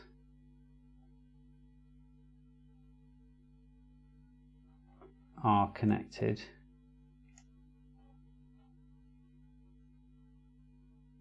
So enable in, clock inhibit. So 1, 2 and 3 we need to check. Those are my biggest targets really with what I want to troubleshoot then. So let's have a look at the schematic and see where they are. One, oh, we can't for this way, so it's this one. So 1 is connected. We need the top side of the board as well. 1 goes up here. Why is it going up there? We'll figure that out in a second. Enable out is connected. I'll probe that in a second because enable out should basically enables the displays on all of them. So if there's a problem back here where it isn't connected for some reason, then it may not be getting through. And I thought I said it was 2. 1, 2, 3.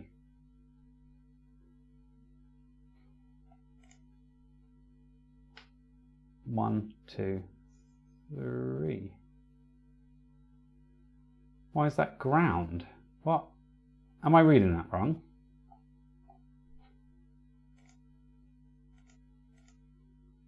Enable out is pin 3. Yeah. Pin 2 says it's clock inhibit.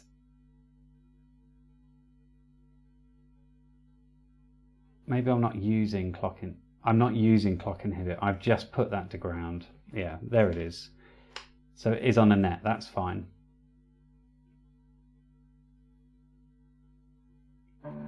So really our only oh,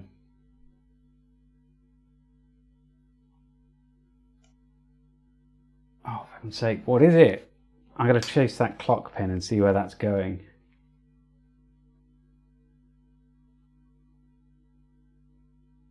Yeah, I mean, STG says it there. It says if it's didn't display anything, it should be a 0.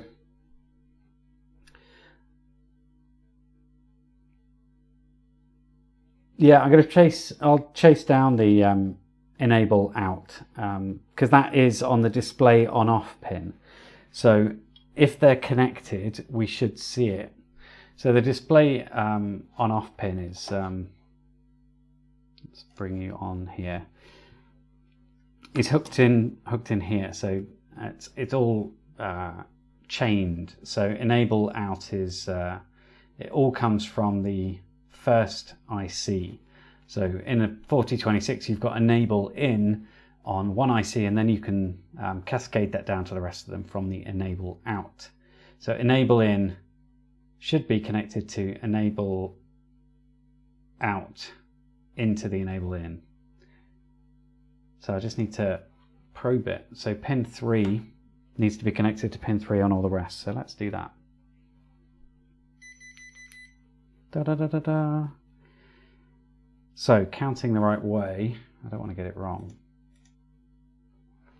So pin 3 is there, and no connection there.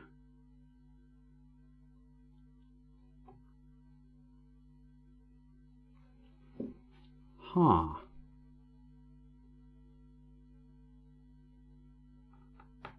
Oh, the board's flipped. Hang on, I'm in the wrong view, so it should be the other side. So pin 3 is over here. Sorry. Yeah, it is. It's connected and should be receiving the signal. So we'll measure the voltage on that. We don't need a logic probe because it's just default to 1. So I'll measure the voltage and plug it in. Sorry if you're going to get some weird noise again, but I can't help it.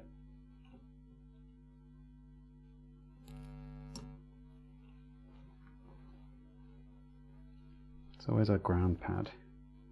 So it should be logic high for that, I think. There's a ground pad. And yeah, we're getting 5 volts in on that one that's not working. Okay. Then there's something else.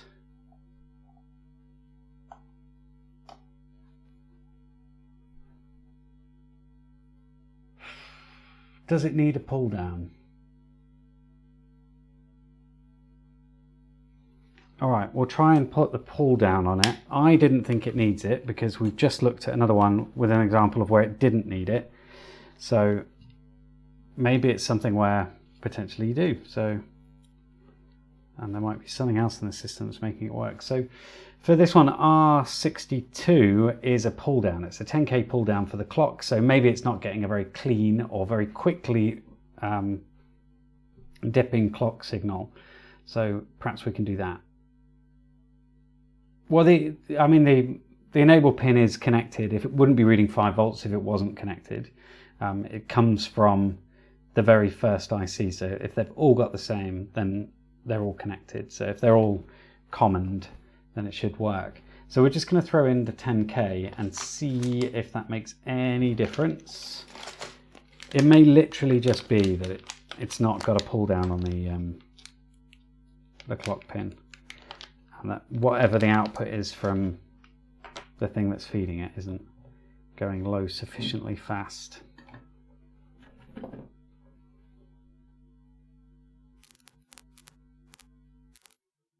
And the soldering line's off, of course it is.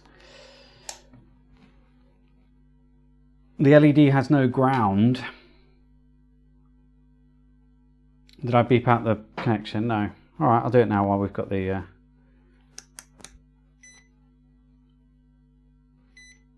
So I think ground is this top one up here.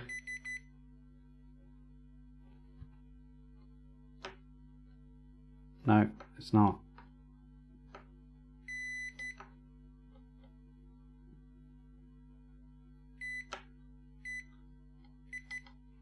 Why is that not connected?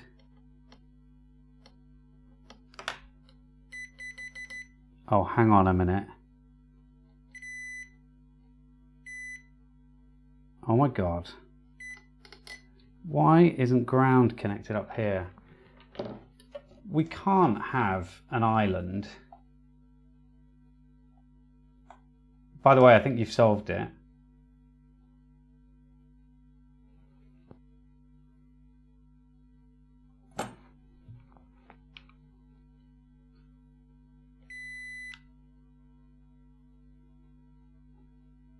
That isn't connected.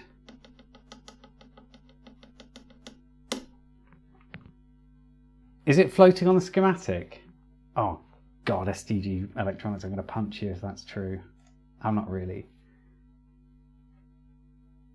It's not floating, is it? Oh my God. Oh, how did I miss that? That's outrageous. Let's have a look at the other schematic. Oh God, it's there as well. God, you've got eagle eyes. This is why you're about to win a competition, isn't it? And I'm not. So let's go back to my PCB and make sure it actually has the ability to ground. So let's update it. That's V2. V3, update from schematic. Update, close. There we go. So if I press B, it should sort itself out. Yeah. Not a nice connection, but let's just add another one.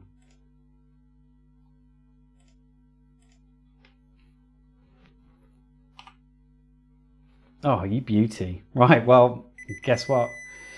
Oh, you're not even looking at the right screen as me. Sorry, I got distracted. So it wasn't there. If I just undo this, that's where it was, just here. So I've changed it round, put it in like that, and then this is what the board looks like here. So that isn't connected. So this is V2, I've just done a V3, so V3 now looks like this. So SDG Electronics for the win. Well done. Thank you. So we'll quickly throw on a little bodge wire. Let's have a look where the quickest place to bodge to is.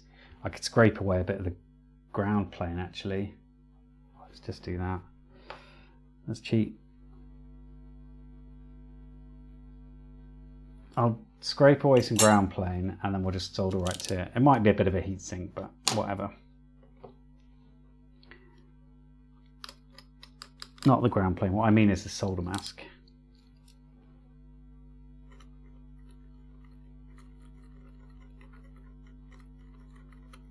There's nothing right next to it really, is there? No.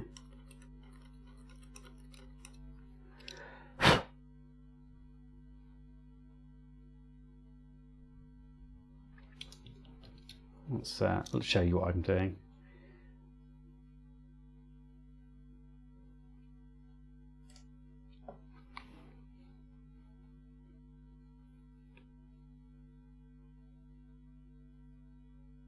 So I'm just going to scrape away next to it. It's all ground plane there, so it doesn't matter.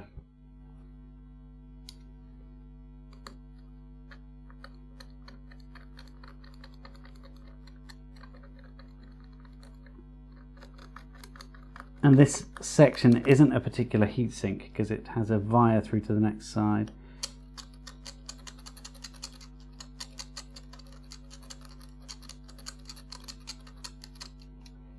There we go. I can see a little bit of copper and that should be enough.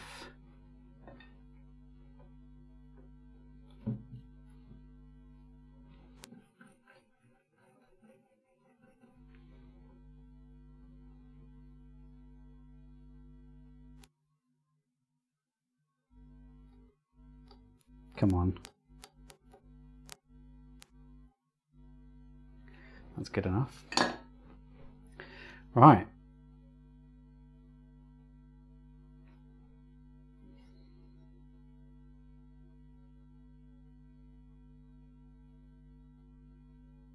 Is that correct?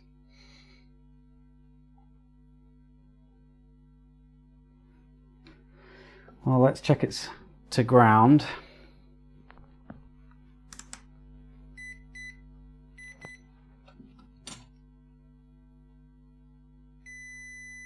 Yeah, okay. Moment of truth, people.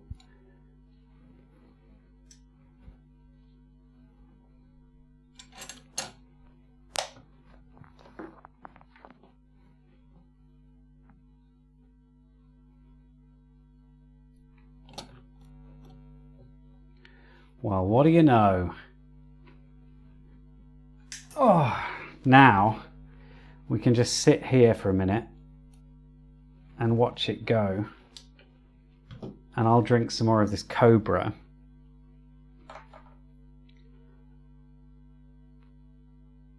And if SDG Electronics would like one of these broken boards, then just let me know.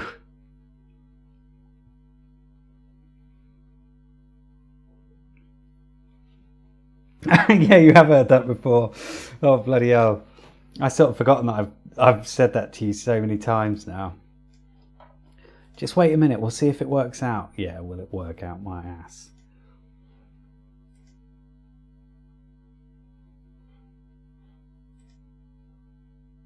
Here we go. The clock still might be wrong. Yes, so we can do 9 minutes now. Well, almost 10 minutes. 9 minutes, 59 seconds. Should we get the next one in? That's great. I'm well pleased. Thank you very much.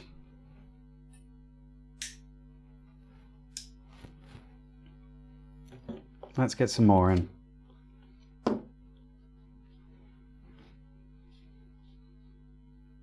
So we need a couple more of these.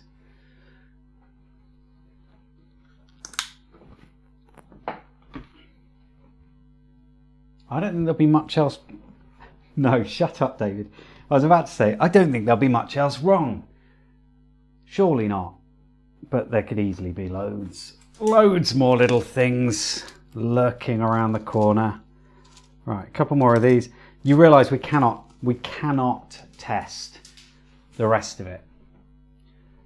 No, we can. We should be able to. I just need to install the 2 touch things. Yes. Okay.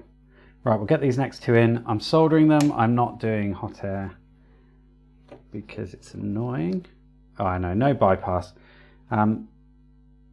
We don't need it really. But I have got places for them, but I'm just not doing it yet. You won't have to wait 10 minutes because it has a touch IC for pinging it along, and we're also going to enable that by popping it on just there. And C17 will have to go in too. So we need a 22 picofarad capacitor. Got some just here. So we can test all of that as well. That's too many of those.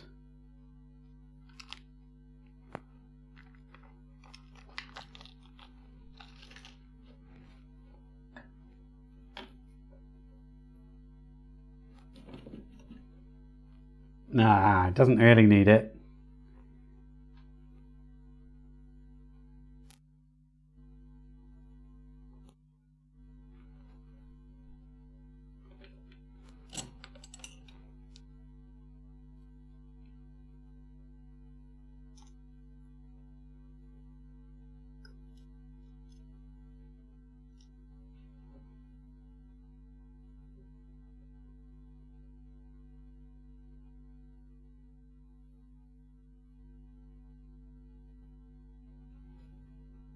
Oh, it's okay.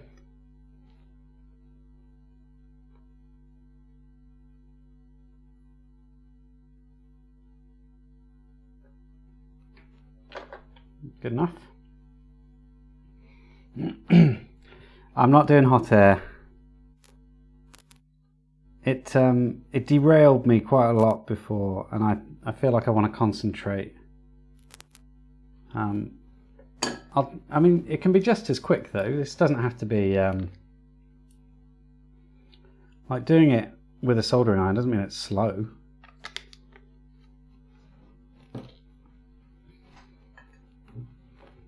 You've got to do work, do you?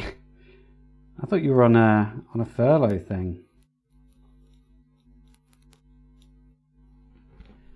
So yeah, we can just do a wee drag solder. Although I find doing it from this side a bit difficult.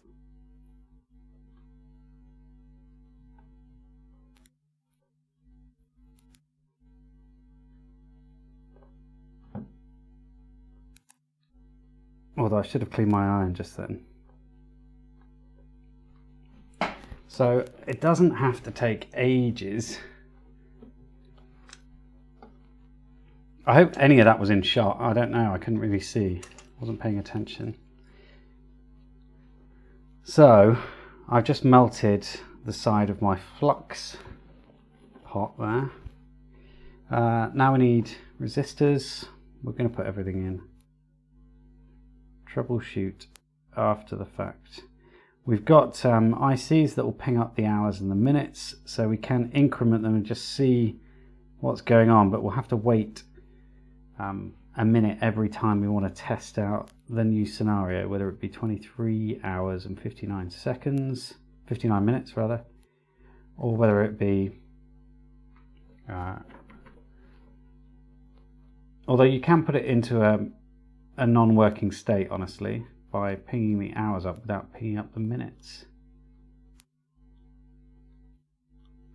But we should be able to go to 59 and check the hours rollover.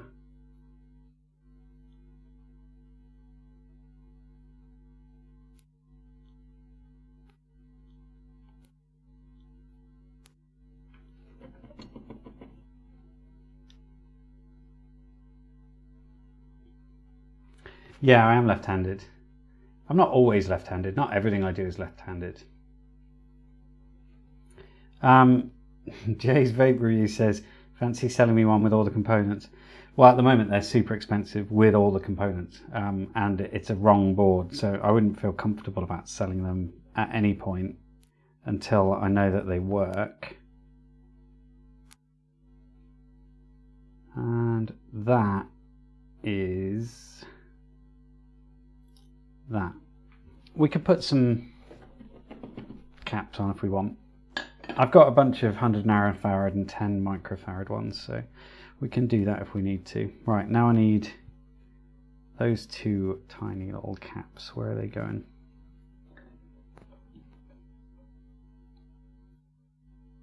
One is C17 and then the other is,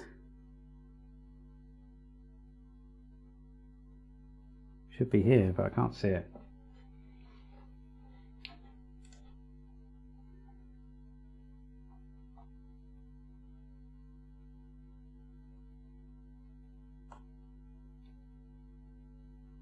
I'm trying to find an input cap for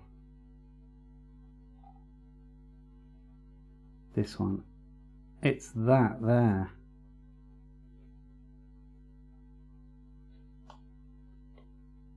How is that right? Oh, sugars. 1, 2, 3. Oh, it is right. Okay, fine. Sorry, I thought I'd messed something else up, but there are only 3 resistors on the bottom, so that's fine. It's just not mirrored on this board, so the position of that capacitor isn't exactly the same, which really it should be. Sorry, I haven't had chat up for a hot minute there.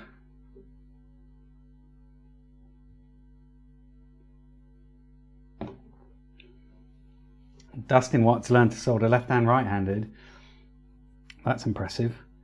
I'm just getting used to holding tweezers in my right hand. I find this really awkward to like pick things up and stuff. Whereas I write with my left hand, so it means using the soldering iron is much more comfortable. I can use it in the other one, but it's just only as accurate as I can do with tweezers.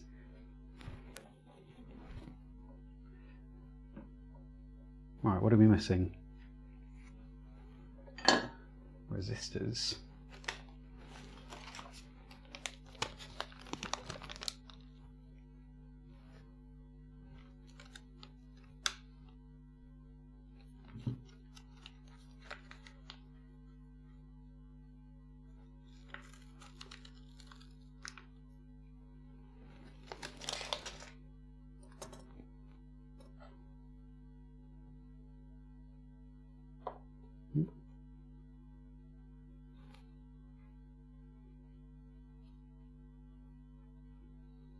Right, let's get the rest of these in. How much are we talking? Well, the boards, they were like 30 quid, so they're about, that means they're about £3 each. So I got 10. The LEDs rather, the 7-segment displays for each board in this run are £4.50 a board. The 4026s are around £3.50 per board. This is not ideal. There we go, that's probably better. And the USB connector is like 80p or something. Is sticky again. Let's clean these off. Yeah, it's kind of fairly pricey for something that doesn't really work, so I don't think it's a good idea that anyone buy one, and I don't really want to sell them if they don't work.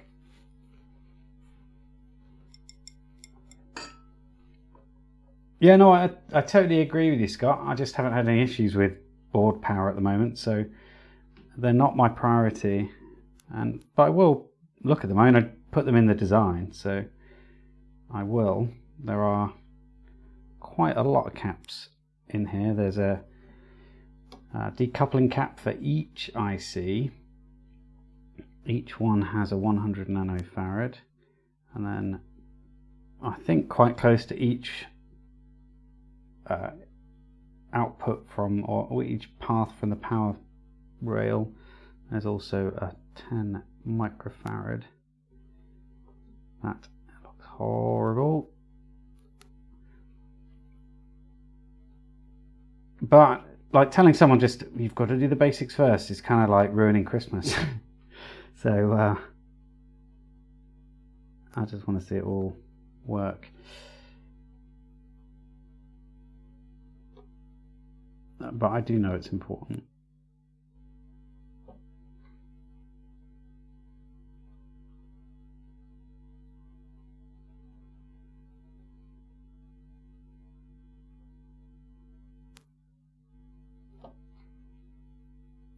I was saying the other day that I can't read what's on these now.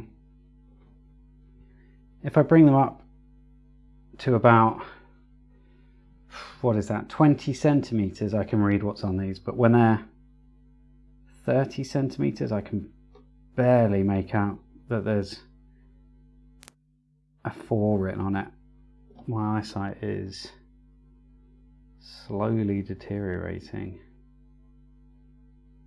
But I watched a TED talk the other day, and it was about these guys at some fancy university who are making like goggles where they automatically focus where you're looking,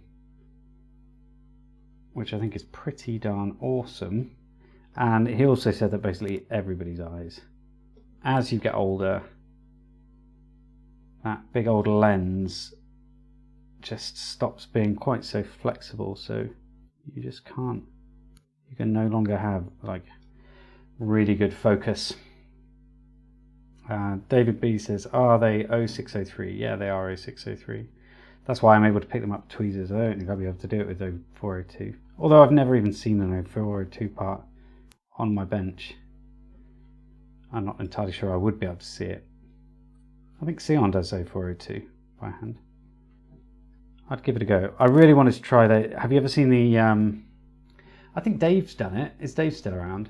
The challenge, SMD challenge. I really need to pick one of those up soon. I sort of promised myself I would do it so many times.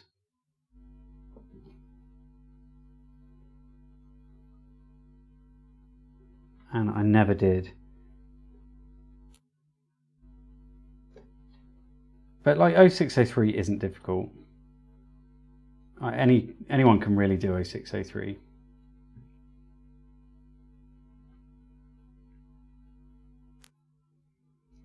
It's like totally not about how good your vision is, provided you can see the part. A lot of it's about, do you know what happens when you put heat on one side of the pad, and how long can you put heat on one side of the pad for before you melt the other side, because they're only tiny little components, right? So it's really, really easy to through heat them.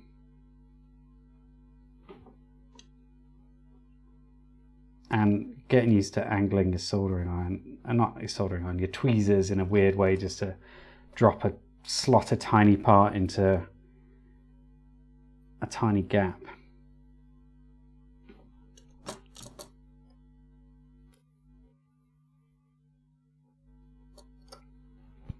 And I definitely don't make it look easy. Like there are people that are really, really excellent at this. So I'm missing one. Just miscounted or lost it. Did I just lose it?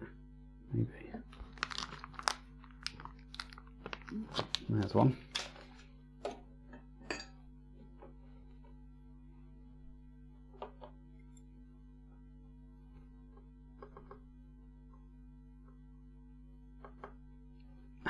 What's going on?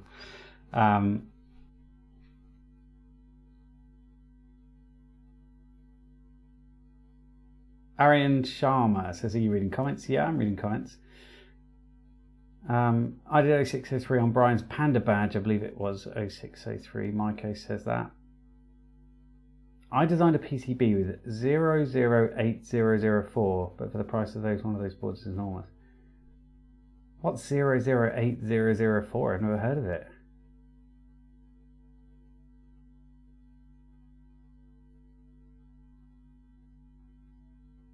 What was the outcome of the R2 gate, by the way?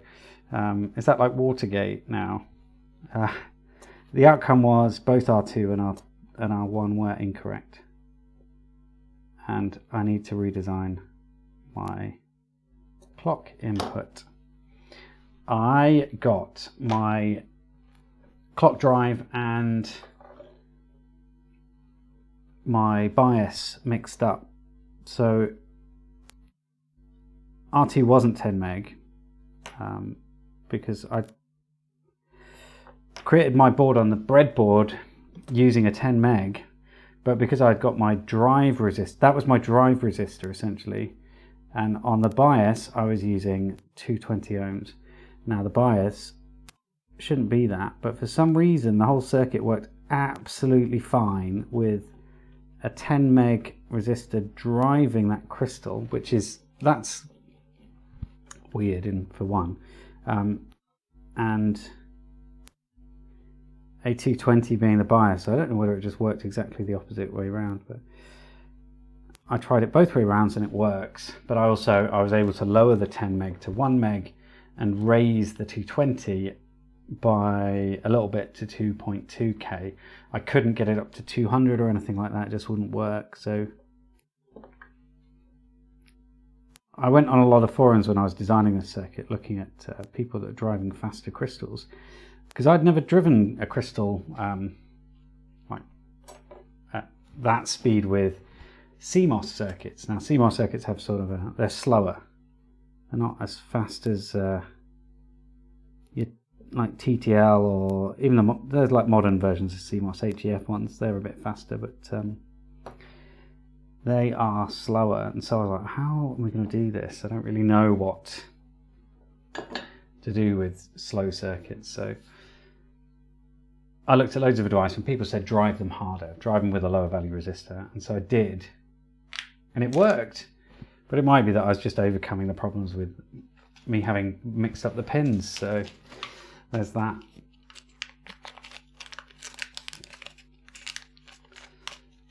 I'd love to absolutely challenge myself with the smallest parts I could find that were for a board. Like if there was a project where you could go, right, I want to do some of the smallest ones, find them for me, I'd absolutely do it.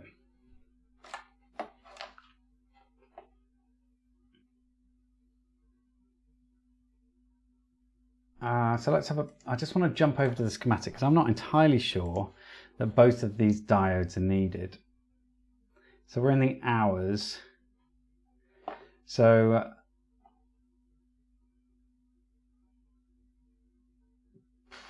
that's not needed. That diode's not needed. I'm going to put it in anyway. That diode's not needed. That diode is. So the last two diodes aren't needed. So we're going to short them. Or am I just going to put them? No, I don't want to do it if it's not really required. So I'm going to short them because I don't think they're needed. I'll come back to the screen or whatever. I'll drink a bit more beer. And we'll have a different colour. What about, no, that? There we go. So back to the desktop. We're going to short the last two out, I think. Yeah, the last two don't need to be there. That is decided, I think. We can always take it out if we've messed it up. And the reason they're not needed is because there's no logic telling them that they need to reset. And the last reset is actually required, which is the one that resets after 23 hours, 59 minutes, 59 seconds, and then all the rest of it. And then when it pings over to 24, that's when it fully resets. So the only one that is required is the one on the single hours.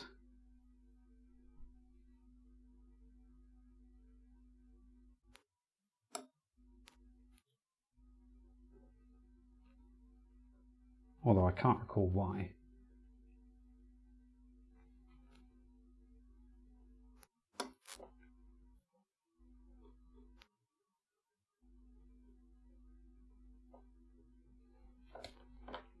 But we'll do it all the same.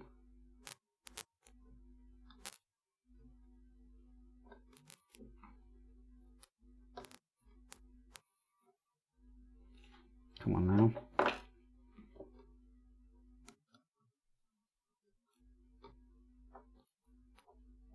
Don't mess me about. I've got my phone on.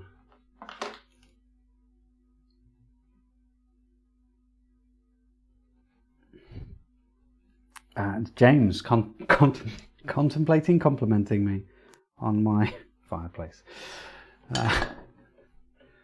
Right, so that's done. Now we just need to get our displays in. So that's like the last of the displays for this whole board. And do you know what? While we're here... no, whatever. I'm sure the grounds are all fine. Let's not worry about it.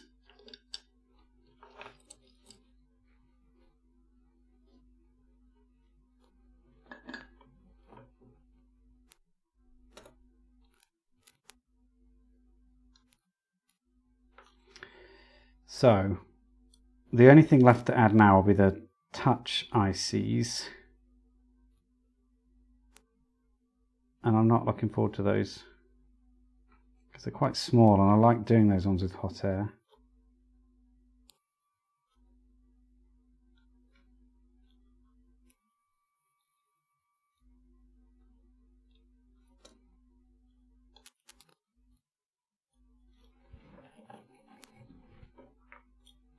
where's the chat gone? Can't see it.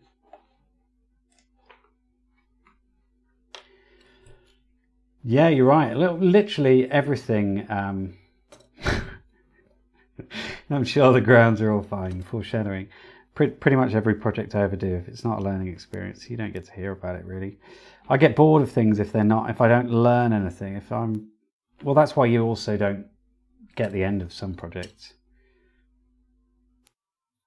If I just stop learning in it, then I'm not really having fun.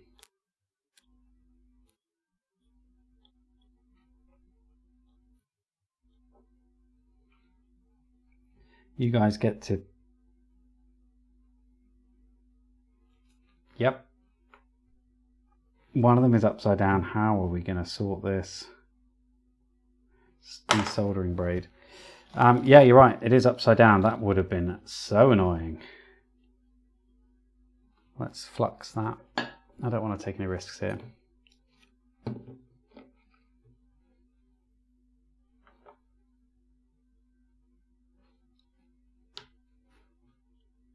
I'm just going to dip it in. Does anyone else do that? Is that allowed?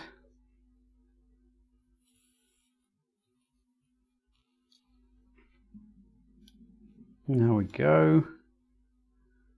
Let's desolder that. And then we should just be able to heat one side of this one and pop it out.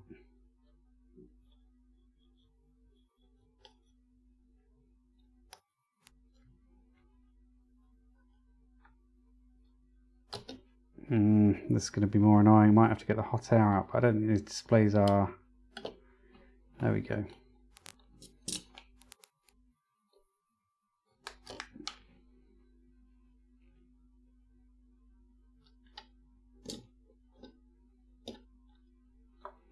I don't think they tolerate the heat too well.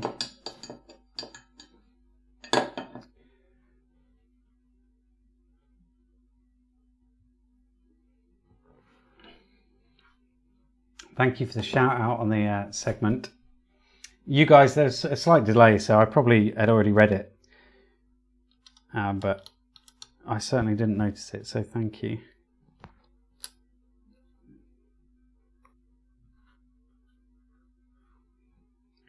We are going to have to get some desoldering stuff on that.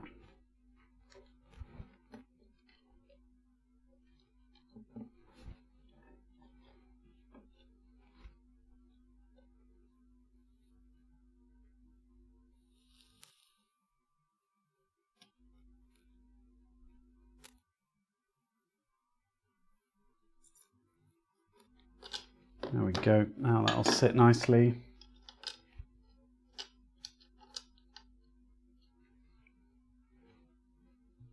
Whew.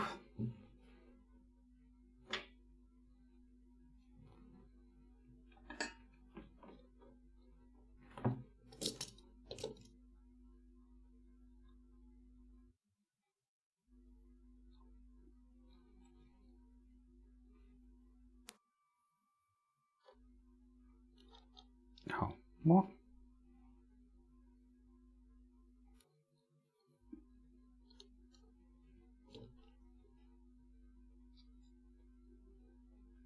Okay. 1, 2, 3, 4, 5, 6. They're all the right way around now. Good. Yeah, it does seem weird that you've got two markers there, but maybe it's to indicate this is the top one and that one's the bottom one. And you should be able to read Oasis. Maybe? Don't know. Clean your iron, David.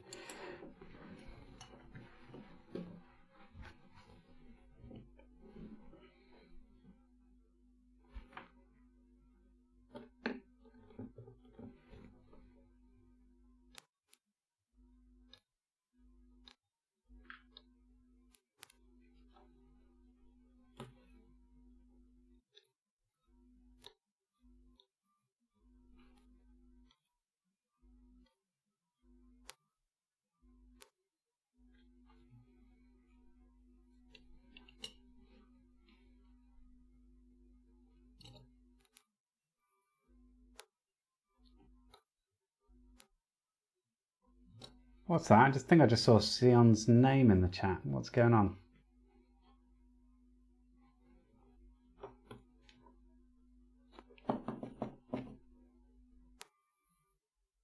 Oh man, I need to get some dinner soon.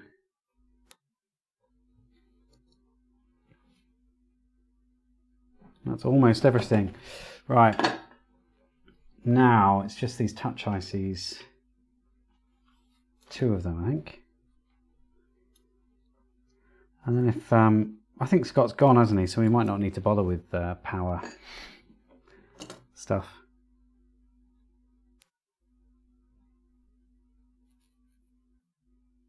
He wanted me to put some decoupling caps on. We could still do that if anyone here really wants me to. All right, let's check which way round pin 1 is on these. So pin 1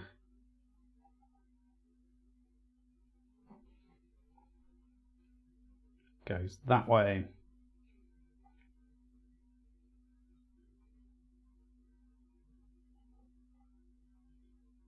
So how do you tell pin 1 on these things again? So pin 1 goes that way, and we tell pin 1 by a line on the thing. Okay, that way.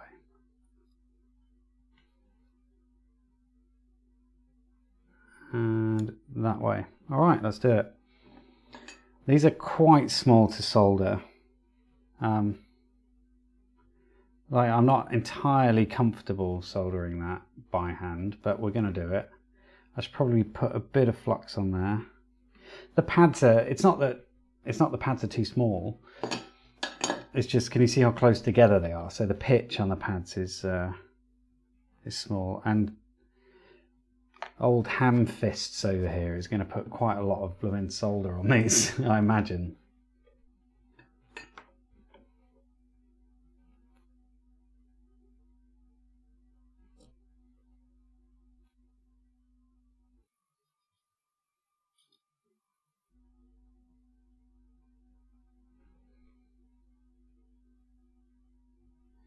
Could go in a bit, couldn't it?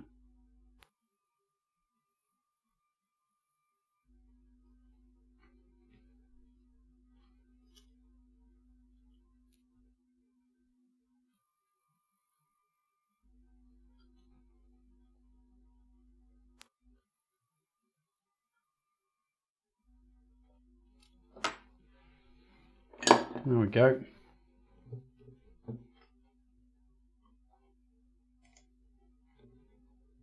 You tweeted a promising message. That's good. All right, Scott, I'll put a few decoupling caps on. How about that? Just for you, mate.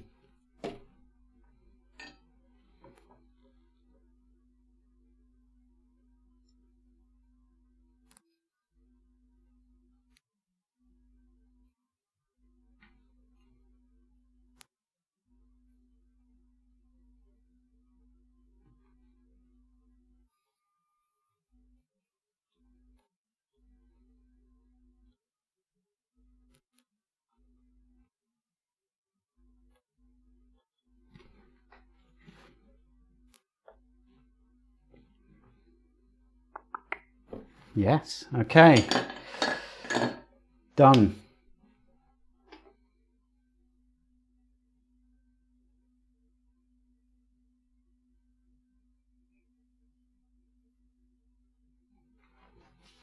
Sometimes you use solder paste instead of the stuff. I like that. I've got caps on hand, so I can just do it. It's not an issue. Oh, not if I smack my microphone around. Let's get some of those and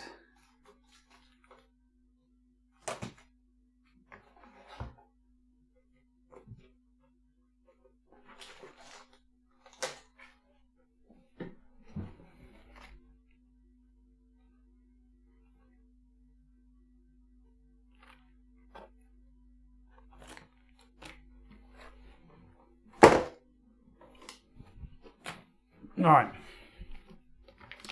So I got some 10 UF microfarad. Oh yeah, I do. Thank you for the spot. You are absolutely right. I do need one there. Why did you jump out like that?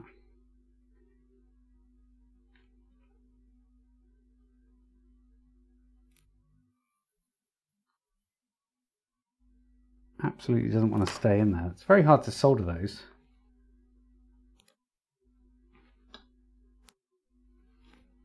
You're right. Sorry, I missed it. I can't believe I only need 2. Is that right?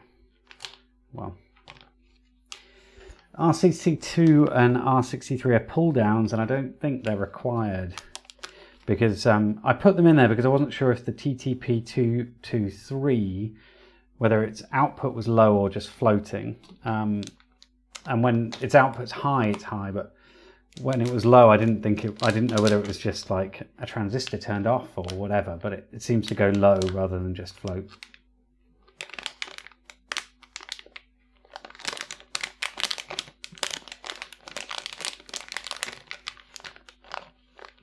What do you mean ban the mouth? Who said that?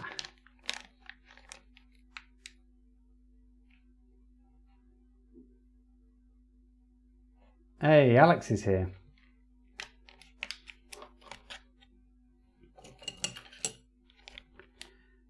So these have never been opened, so you can see that I didn't remotely consider using these in the project at all. I'm no good at getting the plastic off these. I always end up getting a load of paper too. Whatever. How many are we going to use of these? We'll put 3 in. Like that is more than generous, isn't it? To put 3 of these in.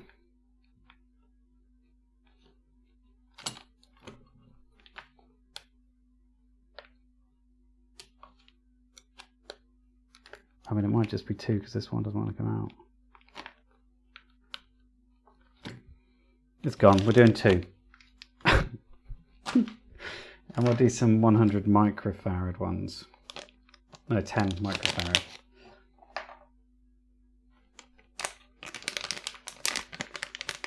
Shark Media, don't joke about that, please.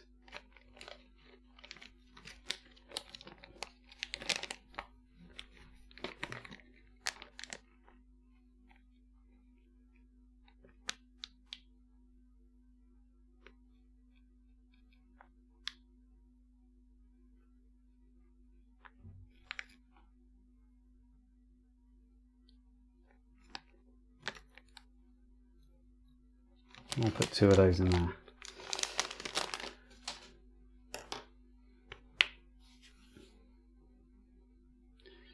Right, let's get some soldering done. Right, so we'll put 2.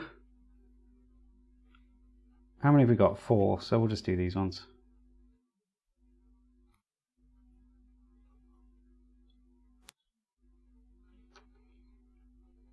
So we'll do 2 10 UF and then whatever. We're only going to put 2 in. So my my 100 nanofarads were meant to go here on the power pins for each IC. Well, close enough. But yeah, I just didn't do it. So we'll just put some token ones in. Just there. Okay. Let's get them in. These are the 100, the 10, sorry, the 10 nanofarad.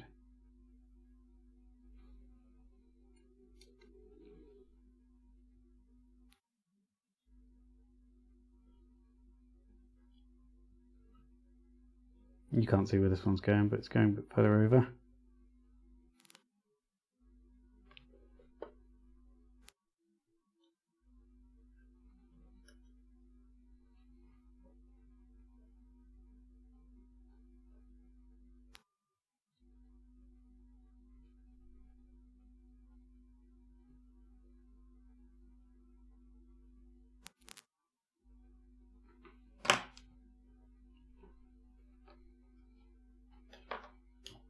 Do you you're getting your token capacitors in here, Scott? Well, not token, they'll work. They'll do something. Not every one of the ICs is getting one for now.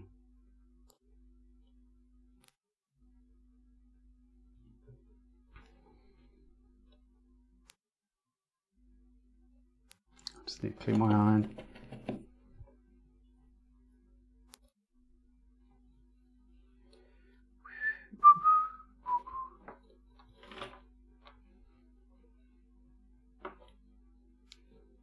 Oh, don't go away. Stay. Okay, let's turn that soldering iron off. Let's come back here, and you can tell me if I need another haircut, because I think I do. I'm going to give it another go. I'll get the razor out. I think we can plug this in and have a little look and play around with the touch ICs. Maybe. Look at this. I barely touched this beer.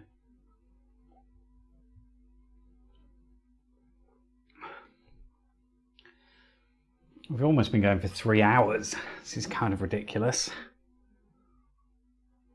Are there many people watching? Well, there are a few people. Hello, everyone. What's the meme thing? I don't have a Spotify, or what is it? SoundCloud. I'm kidding. All right, let's plug this guy in.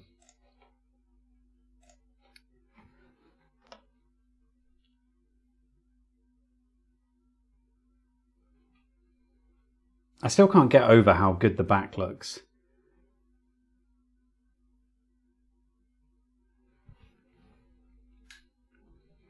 We'll just turn the one off for now.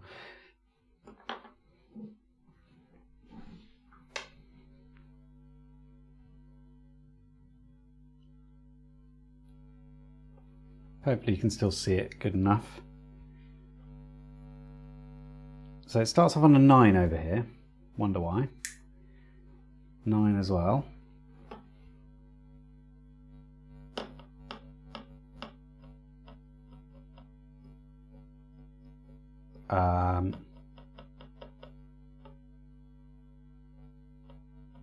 Reset no longer works. I added I added about 0.5 millimeters and obviously got it wrong because it was a plus minus on those displays, so it had a tolerance in there, and I gave myself some extra. So actually I've got 0.25 mil in width that I don't need, that they would have fit without. So reset doesn't work. Display on off works on all ICs, so that's fine. Minutes increments.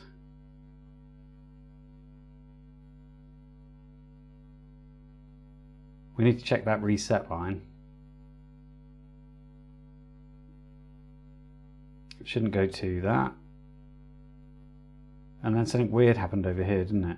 Yeah, look at that. Why does that reset? Okay, maybe we do need those pull downs. Reset should be working though, so something's gone awry. Let's have a little look. So I shorted the pins on the reset, and maybe I shouldn't have. Let's double check the schematic.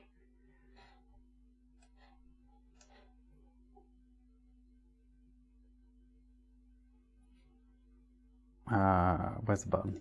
There it is. So schematic for version 2, no, we want 3.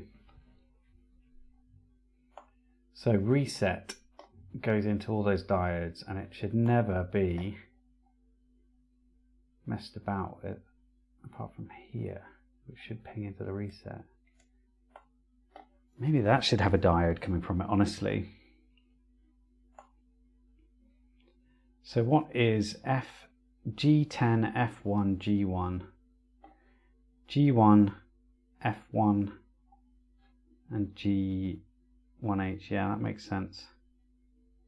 So they go into my gate. If they're all high, if G is on there and F and G are over there, this will reset the entire display.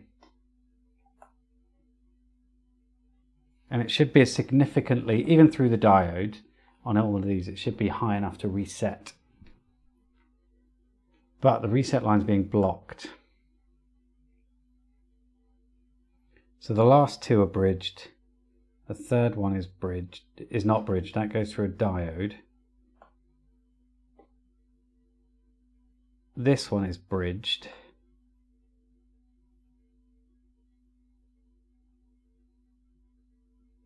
The next one isn't bridged. And then these two are bridged. Are all the chips up the right way round? They look it.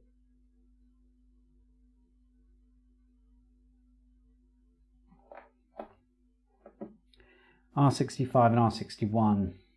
Do we put them in? No, wait. Have we missed something over here? 1H, 1H, 1 minute.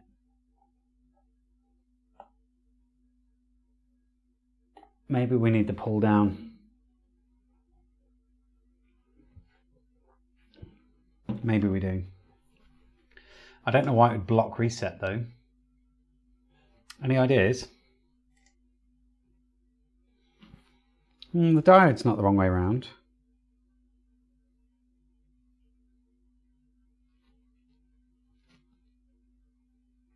It would still reset anything before it. Yeah, I'm thinking it's got to be that AND gate that's stupidly on the wrong side of that reset. So it's... Oh, what? So it's pulling low, isn't it? Okay, let's cut that pin. So that is output 10.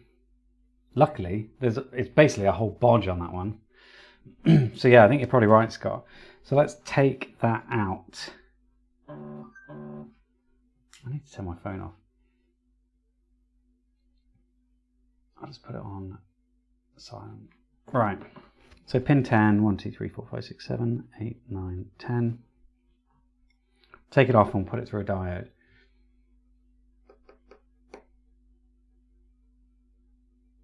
Which we can do by, all that's doing is going to this reset. So I can just take pin 10 out of the equation. So I know which one pin 10 is. This is V2, so that's right. And I'm looking at the board from the right direction. And pin 10 is the second one in. So let's get rid of it.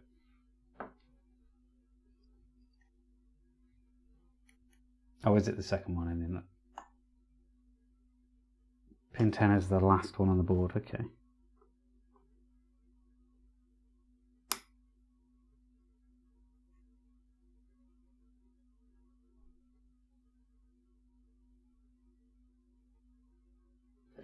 Right, quickly get rid of that. I think that is right. I think that, yeah, they are meant to all get reset by the gate, but the gate is holding it low, so it needs to be through a diode, I think. So it's active high, so I didn't put it through a diode, which I should have done.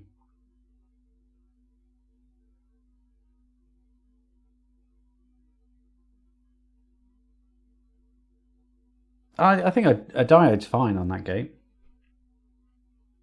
The AND gate works on all of the other digits as well. So it works on every time there's a 5, and it works on the hours change thing as well. So it's required, but I need to put that reset for the global reset through a diode because it's pulling everything low when it doesn't need to be, because the global reset line is pulled low anyway.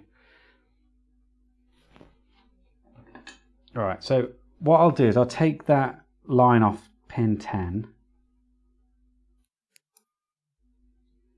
and then we can just bodge a, God, there's so many bodges, Lord. This is like never ending, isn't it? Right, I'm gonna go and grab a diode. I'm gonna have to take my mic off to do this.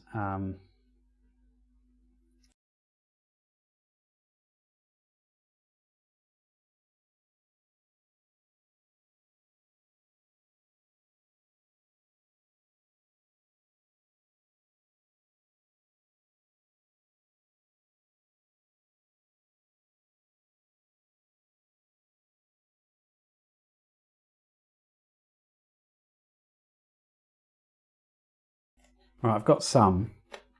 Just going to use just one of these little signal diodes. It really doesn't matter. Unless it says Anna. Does it? I swear it was just one of these big old ones. What's this? A 2N4002. That'll be fine.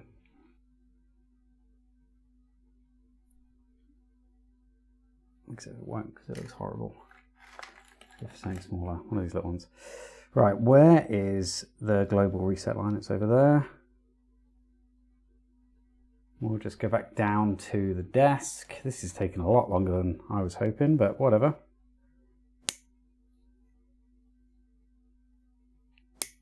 Basically, I'm dispelling all illusions that I know what I'm doing at any point.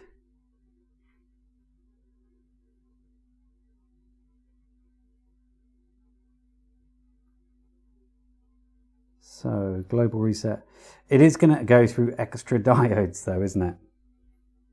Whatever. I'm sure it'll be fine.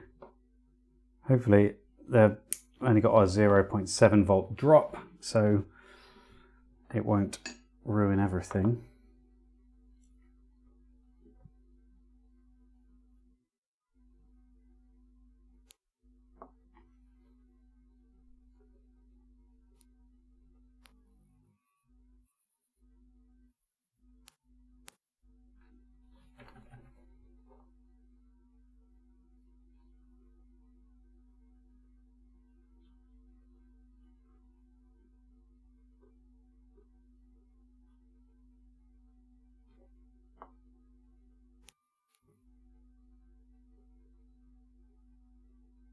Don't ruin this for me. Come on, you can do it, bodge.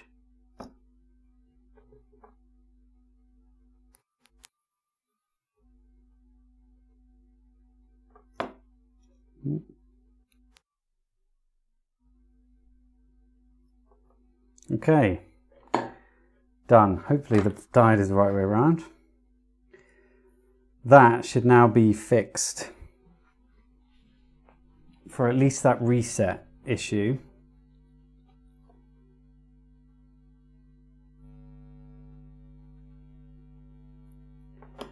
We've got segment lock lighting over here. No, that did not fix.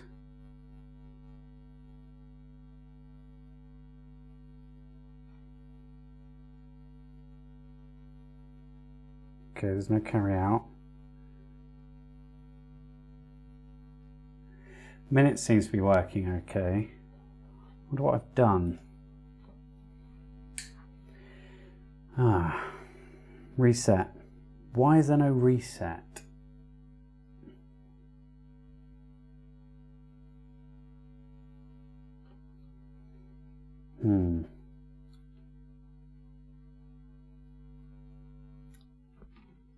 No reset. No reset. What could it be? I need to look at the schematic. I mean, maybe it's me not putting in these pull downs. Maybe that's what comes to bite me in the proverbial.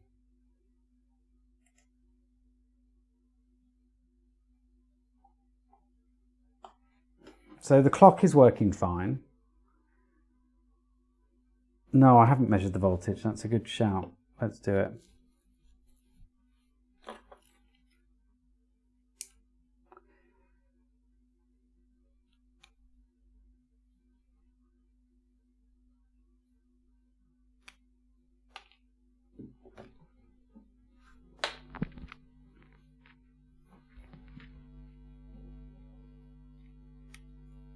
I really kind of hate scoping or probing things out and trying to figure out what's wrong. I prefer finding out what's wrong from the data sheet. Pin 10 should go to the other side of the diode. Should it? I think that diode's the right way around. Pin 10's the output.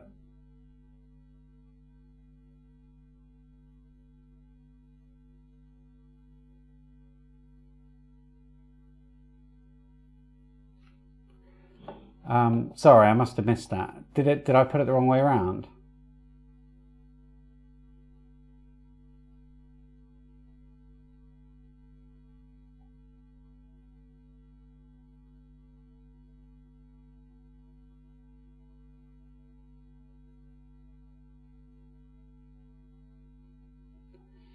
I'll scroll back a second.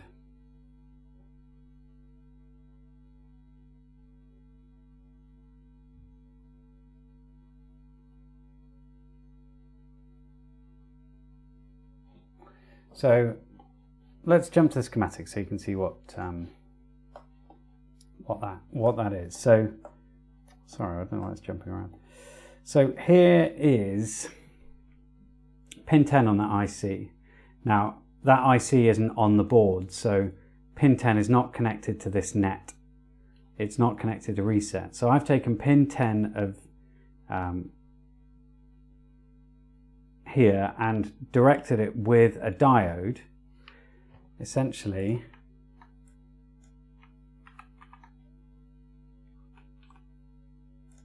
like that, except I can't. I'm just going to drag it over. Oh, what? So yeah, essentially it's going through a diode into reset without this line in here. Come on now.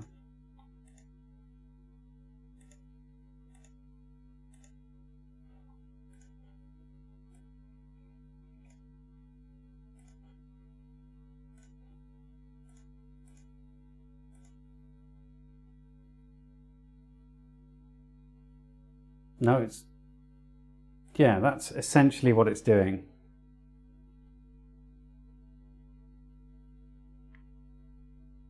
Well, the diode there doesn't exist. So there is no diode there. But there is a reset net that still exists. Oh, come on now. Just draw that in, there we go. So that is the schematic. That is what is actually happening.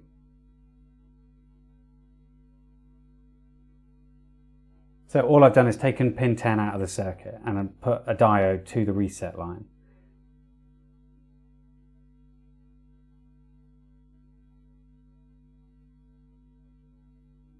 Do you not like the full? I like the full screen crosshairs for like lining things up.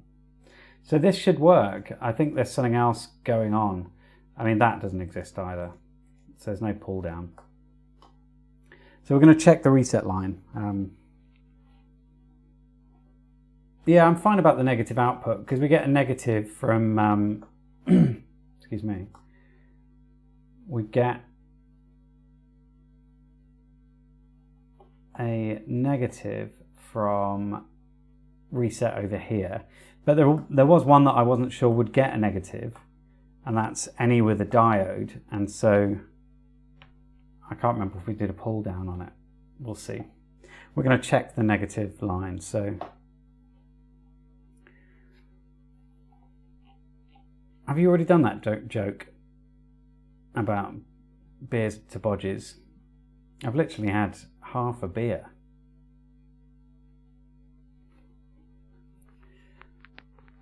Right, so voltage. Let's jump back to the. There we go. So we want to look at the reset line. So, oh, do you want to see the multimeter? Probably. Hopefully you can see enough of that. Right, the reset line should be low. Where's my capacitor or e-capacitor? Yeah, it's low. Now how do we measure with that? Turn it off, hang on.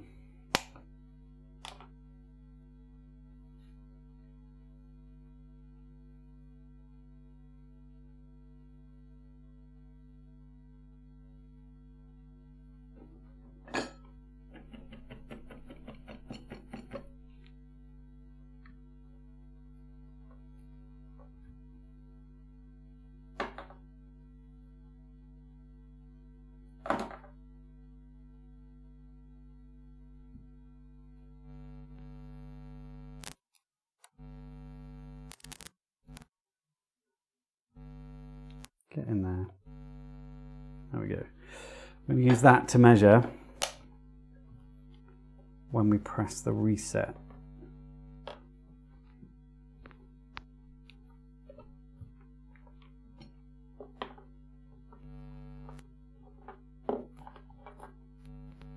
Oh, you are not going to be able to see any of this. Hang on. There we go. Right. Holding on to the reset line. That happens to be ground.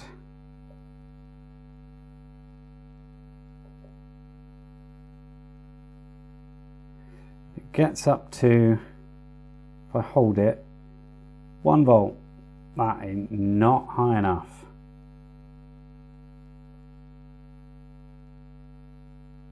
So that's not logic level. Well, not enough anyway. So what is pulling that down on the other? It's on the other side of a diode though, so it really should be fine. So that means there's something else going on that I've missed on the end of that reset line.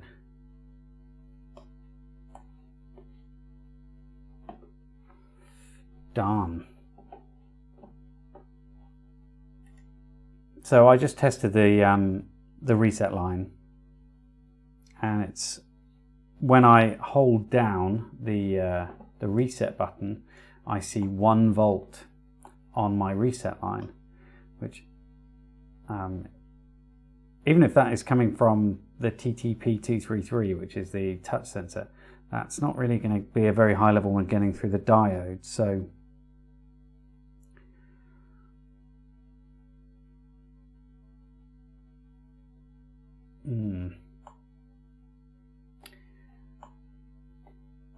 there shouldn't be a drop on that line.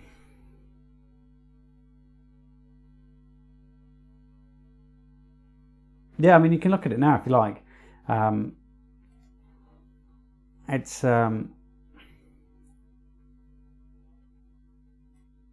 So there's reset. So essentially reset is a net. So just imagine this is the part where it starts. So this leaves the originator of the signal. So this is a one-time press switch. So you touch it and then it outputs high or low. So this is active high. So when you touch it, it goes high, and then when you let go, it goes low. And so it pulls reset low. But to go high, it's only kicking out 1 volt for some reason. And so on every part of the reset, we're going straight into the 4026. And I'm feeling like maybe it needs to go through a resistor.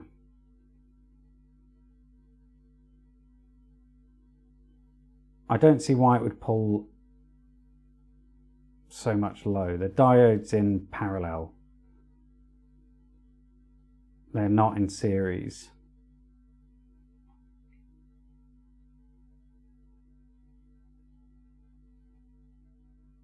No, I don't think it is, because display on off works, so enable in works, I think. Unless that's just a fluke. So start, stop, did I even enable? I did put that on there.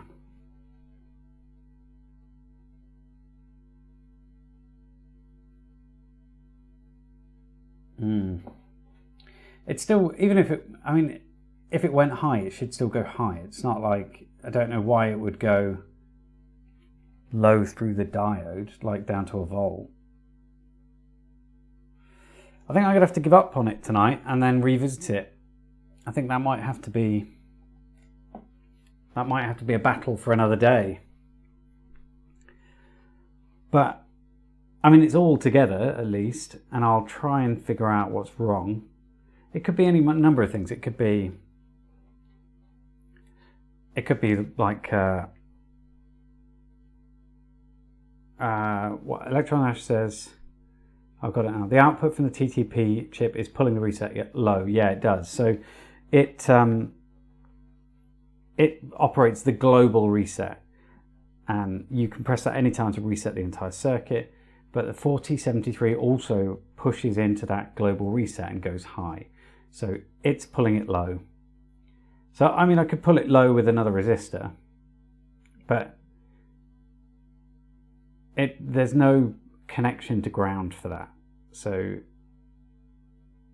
I don't know. Which means the diode on pin 10 and the gate will also be pulling and output low.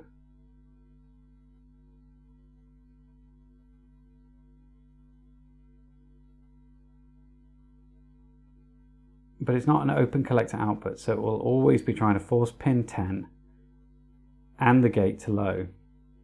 So at least the way you have the schematic at the moment. Cheater Kid, you need to tell me what's wrong with the diode. You can't say it's wrong. We've already discussed the diode.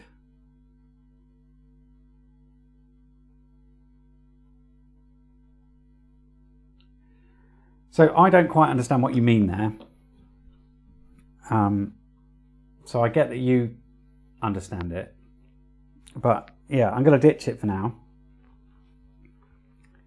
and go away and look at the schematics, because I don't know, we sort of discussed this in the last stream. It's kind of fine you guys knowing the answer and saying, I can see it, this is the answer, but if I don't understand it, then I'm not learning anything, have I?